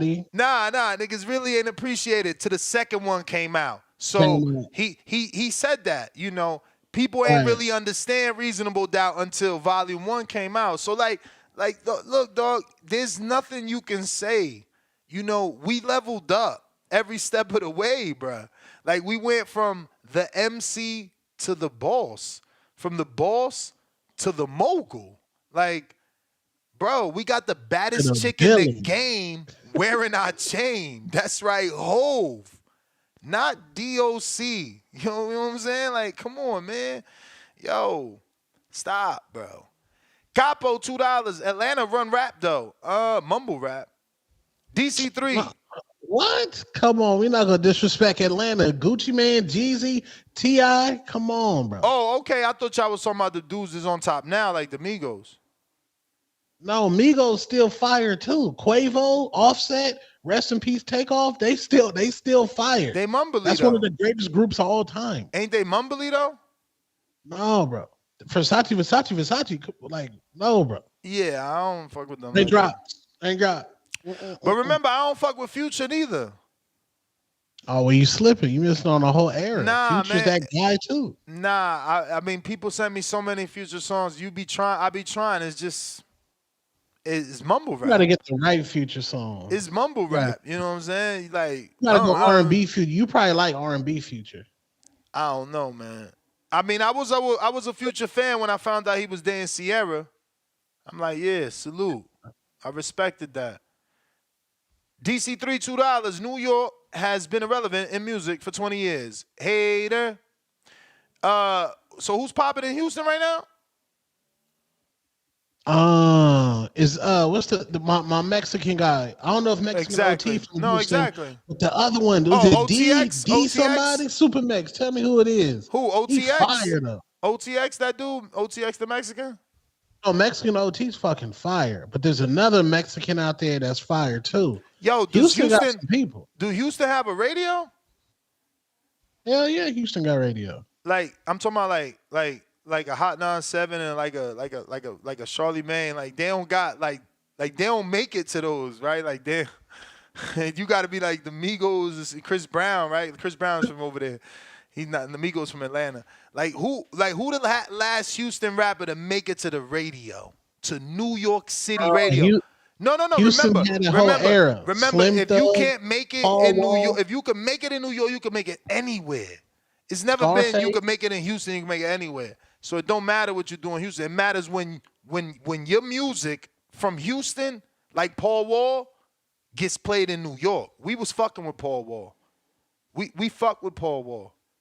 You know what I'm saying? Yeah, he's fire. Yeah, D-Baby. Yeah, D-Baby from Do Houston. they got another D-Baby. Paul Wall? Like, have they gotten another Paul Wall that crosses over? Yeah, he's training with Marquise. What's Marquise last name? Taylor? From Houston? Yeah, Sauce Marquise Walker. Taylor. Sauce Walker? I heard of him, Yeah. but I ain't heard him from music. I thought he was like an influencer. I feel like I see him more on He's a social rapper. media. Yeah, he a rapper. Mm. Salute This Sauce Walker. conversation definitely reminded me of my age, man. I'm old. I'm old school, Yo, man. you ain't old. I take it way back. You Rakim? You old if you know this song. I'm rocking Big Daddy Kane. I'm rocking Damn. KRS-One. I'm No. rocking Slick Rick. No. No. I kid you not. I mean, Bro, that's John, how when, that's old are when you? rappers were How old actually are you? lyricists, man. How old are you? 50, bro. Okay, that's why that 5 years does matter. Yeah. Slick Rick, holy shit. Yeah, that's what I'm rocking in the Yo, car, Slick. man. R&B, Keith Sweat. Look, I can't fuck with Slick Yeah, Rick. Keith Sweat's my guy. Look, I can't fuck with Slick Rick for the same reason I can't fuck with Scarface. They rap too slow. It's that slow. I'm too cool for school. Just like Big Daddy Kane too. I ain't with that slow shit, man. Give me some normal tone shit. I don't want that. That is my dude. Slow down tempo. Such a normal tone. Yeah. Give me that slow down shit like you trying to kick it to a broad. I don't want that. Don't give me that in my But ear. Slick Rick was telling stories though. Right. For sure. I'm saying these guys are storytellers, for man. sure, but Lyricists, man. he also had that. He had a certain sound that it just don't. Treat him like a prostitute. Like every time you hear it, you know what I'm saying? Like every time we talk about music, I always bring the same argument up. I like rappers that can withstand the test of time. That means timeless music. That means that you can rap when you started, you rap in another person's era, and you might even still be getting down in this era like J and LL. You feel me? Like if you can hang with the contemporaries of now, back then, you a legend. Like some dudes couldn't, like, again, right? Like people argue that Eminem killed Jay-Z on Renegade. But how many dudes has Jay been featured with? You feel me? So he's shown you, like, I could rap with Big, I could rap with the next era, I could rap with J. Cole, the youth, I could rap with Drake. It don't matter. I will not be out rap. I'm not gonna sound old. I'm not gonna sound outdated. You feel me? And not everybody can do that. Why you think where's Styles P at? As great as he is, where he at? Jada Styles, he on tour. They on tour. With old music. But but I'm saying their music, like they got new music, but you got to really be a fan of that type of artist. They not going to make it to the radio in 2024. Nobody really listened to the radio in 2024 anyway. But they not even signed to major record labels no more. They independent. They getting their own money. Like Jay-Z, like Jay-Z, my guy. But Jay-Z, what can Jay-Z do for us right now? Give us one verse that'll update us on his life. We the kids ain't trying to hear a Jay-Z album right now. Ain't nobody gonna buy that. I mean, not in this era. I mean, you don't make an album for the quote unquote kids. You make an album and hope that you can attract some of the younger youth. But he got a fan base. Like J-Lo had a residency out here. And hella people have residencies out here because they still have fan bases, bro. Like it just he's a legacy act though. Just like Slick Rick, legacy act, Rakim, legacy act. They don't need to make new music. They can just go on tour. Yeah, for sure. For sure.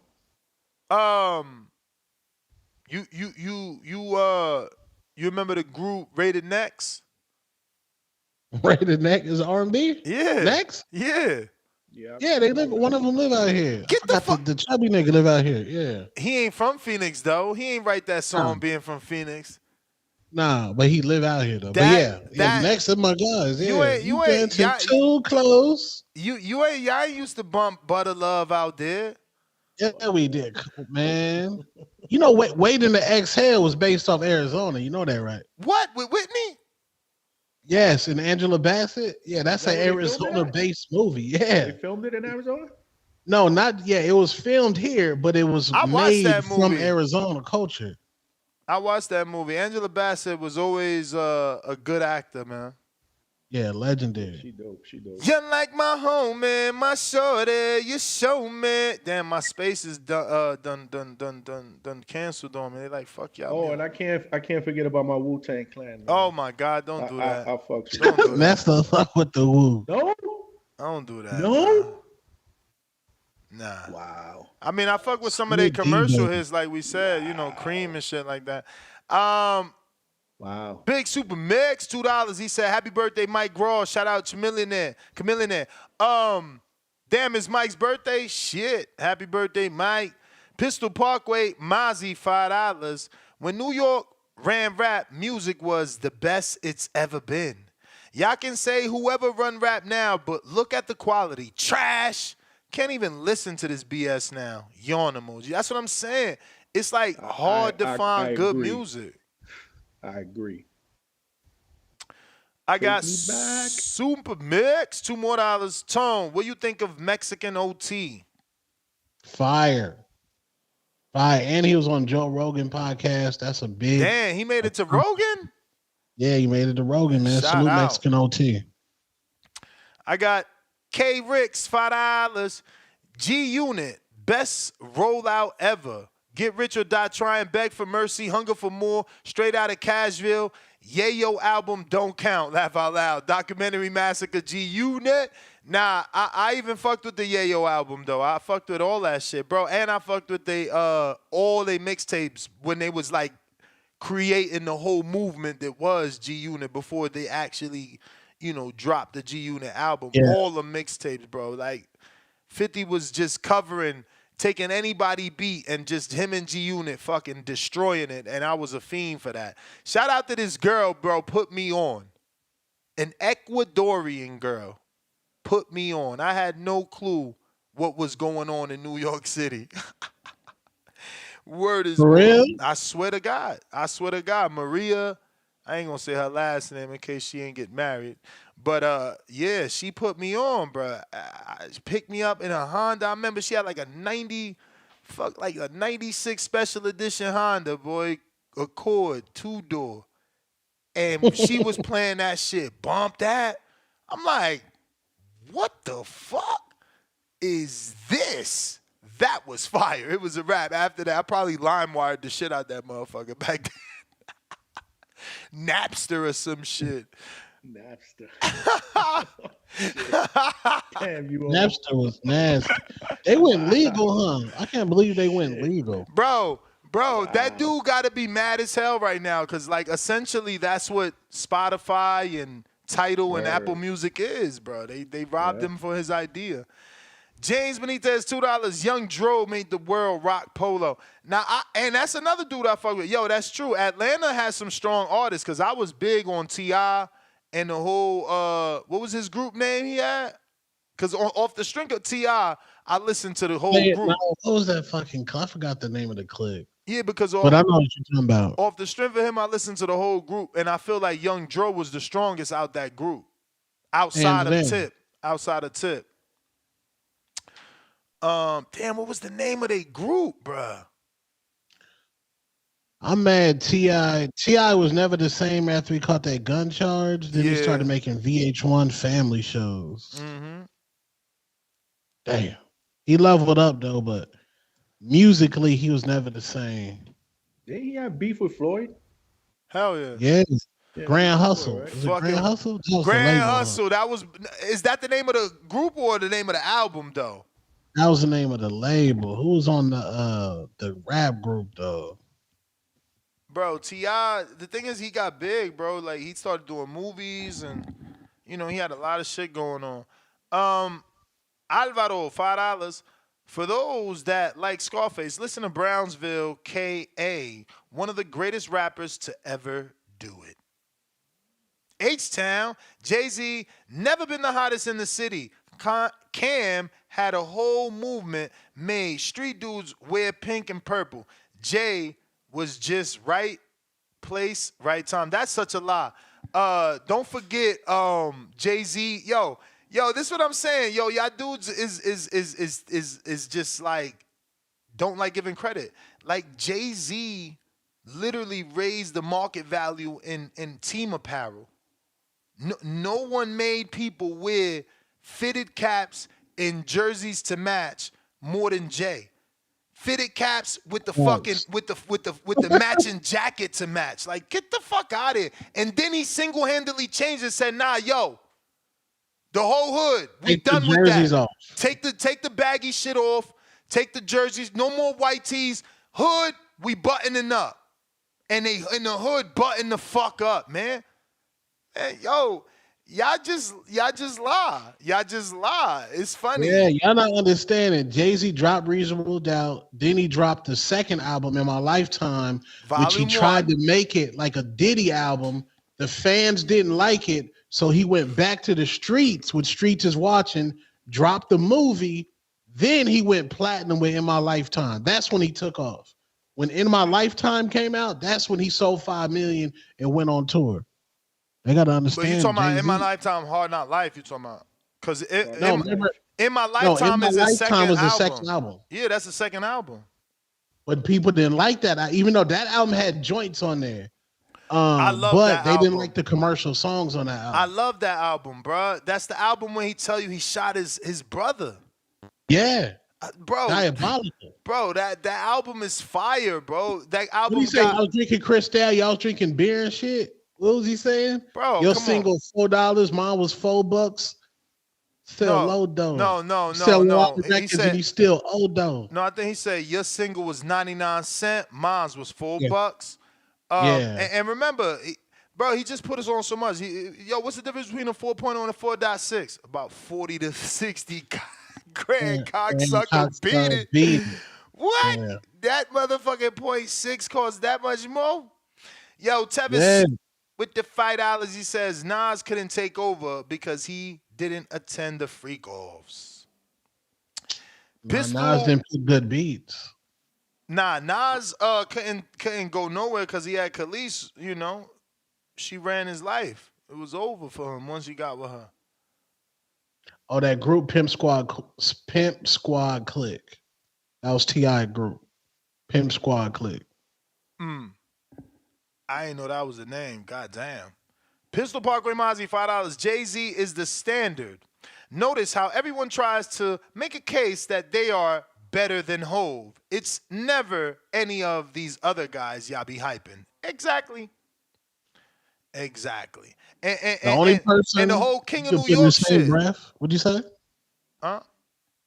No, I said the only person you could put in the same breath with Jay-Z is probably Lil Wayne. Yeah. That's He was really good, man. He was really good. He was really good. And yes, very influential. He probably got a lot of people on that fucking styrofoam cup.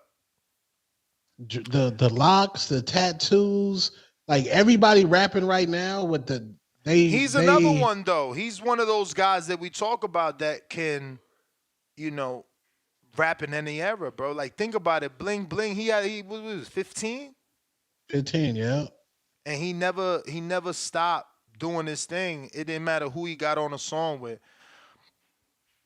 H-Town, $5. New York hasn't been respected in music since the 50s. Mexican OT, D-Baby, Toby, whoever the hell that is, Sauce, Waka,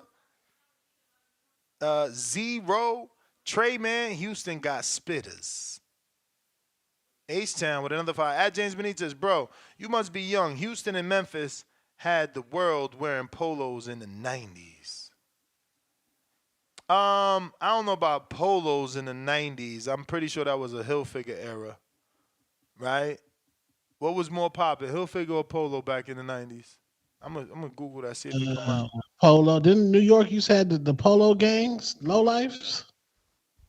Hilfiger was popping back then, though. Polo. Was more popular. Why they saying Free J Prince? He locked up? Damn. Boom! Tommy Hilfiger was more prominent sportswear brand in the 1990s than Polo, Ralph Lauren, H-Town. Trying to tell me? Come on, man. Fucking, we was out here, bro. We was out here. They saying the group name was Grand Hustle, not the label. Oh, it was Grand Hustle? I don't know. Damn, Fez ran into Rap-A-Lot Records. Oh, shit. Yo, Nez, you live in New York? I got the link to that? Tri-State. Jersey? Yeah, Jersey. shit. I was 12 miles away from New York. Ashanti already singing the national anthem? Did she just have a baby? Snapback, baby. Ashanti cold. She wearing that Yankee blue too. Pistol Parkway Mozzie, $2. Tone. What you know about the low lives? Come on, man. One of my best friends was a low life. We got family members that are low lives. Salute low lives, man. Yeah, they show the that's low they lives started some in love, New York. man. All right. Next GTO, Instagram and Twitter. Two-Tone the superstar on YouTube. Give me the 10K. You ain't got 10K yet? Hey, Mark, you ain't got 1,000 yet, right? I'm at 74. I said, Mark, thinking about your interview. I just read your message on you on IG. John, you ain't got 1,000 yet, right? Yeah, I need 200 more, but I started my shit in January. Nah, man, but don't forget to say it, bro. Let's get my man. Come on, 200 people. We should do that overnight, man. Let that man wake up to that 1,000. He can't even get no money. He can't even monetize without that 1,000, man. He just grinding right now. He just grinding right now. So help him with the grind. It's only gonna take 200 people. You know, even if you don't click the notification, he still gets to that goal.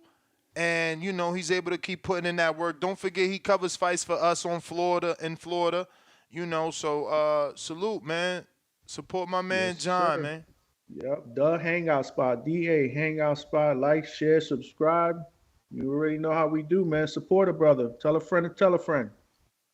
Let me see if this caller is still here. I don't even know who this is. Are you still there? I'm sorry.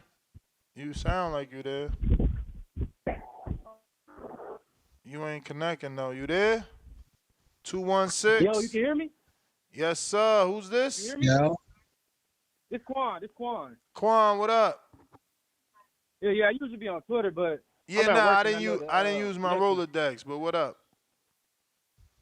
Nah, I was just calling in, but I wanted to talk about the Tank topic, man. And I heard y'all comparing Tank to Canelo, and I'm like, man, I really just feel like right now we can't compare Tank to Canelo because at least Canelo, the fights that he fought, they was more 50-50 coming in, or even after you actually seen the fight, it was more 50-50. Like when he fought, at least, what was that?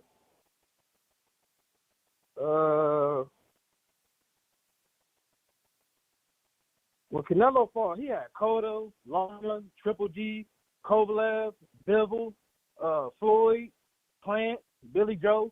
I mean, a lot of those fights is fights. So if you told me he was about to fight, I'd be like, okay. I could see one of the other guys possibly beating him somehow, some type of way. But with Tank, I don't see that. Every person Tank that fought is, well, how he gonna knock him out? And that's not because of his power is crazy. It's because I don't think he fought nobody going in the fight where he's like, okay, he about to give him a solid 12 rounds or he gonna beat him. And it's people that's been there, like in all of his career, he didn't have a name that could have gave him that type of fight in every single division. So it's bullshit. Like he could have fought Gary at 26. He could have fought Tevin. I mean, it's lots of names I wanted to see Tank fight, then fight. So I can say, oh, that's a close fight. I mean, I want to see him with Shakur. We want to see him with Devin. We want to see him with Tio. We just want to see him with names. Somebody who we could actually say, all right, yeah, that's going to be a scrap. That's going to be, yeah, he could knock him out, but, hey, that person can do that, and that's what's going to have him win. I don't think Tank is trying to challenge himself. I think he's just there for the paycheck. So, I put respect on his name because he got the power and stuff, but I need to see more from Tank before I just go ahead and say, oh, yeah, that's just downright the greatest ever or something like that. So, hopefully, after this fight with Lamont Roach, we're going to see next year. Is he going to fight somebody? Is he going to fight a Shakur? Is he going to fight a Tio? We're going to see. But right now, you can't compare him to Canelo. And I'm a Canelo hater. I don't be liking Canelo. I'm going to keep it real. He's not there yet. So when he do that, when he fight somebody, we'll talk. But I got to go. All right, I got you. All right, I'm out. I'm out. All right, champ. Appreciate you. On that note, I'm sure we've gotten to... Nope. We got James Benitez. Yo, Ness, Two-Tone. You hear me? Yep. Yeah.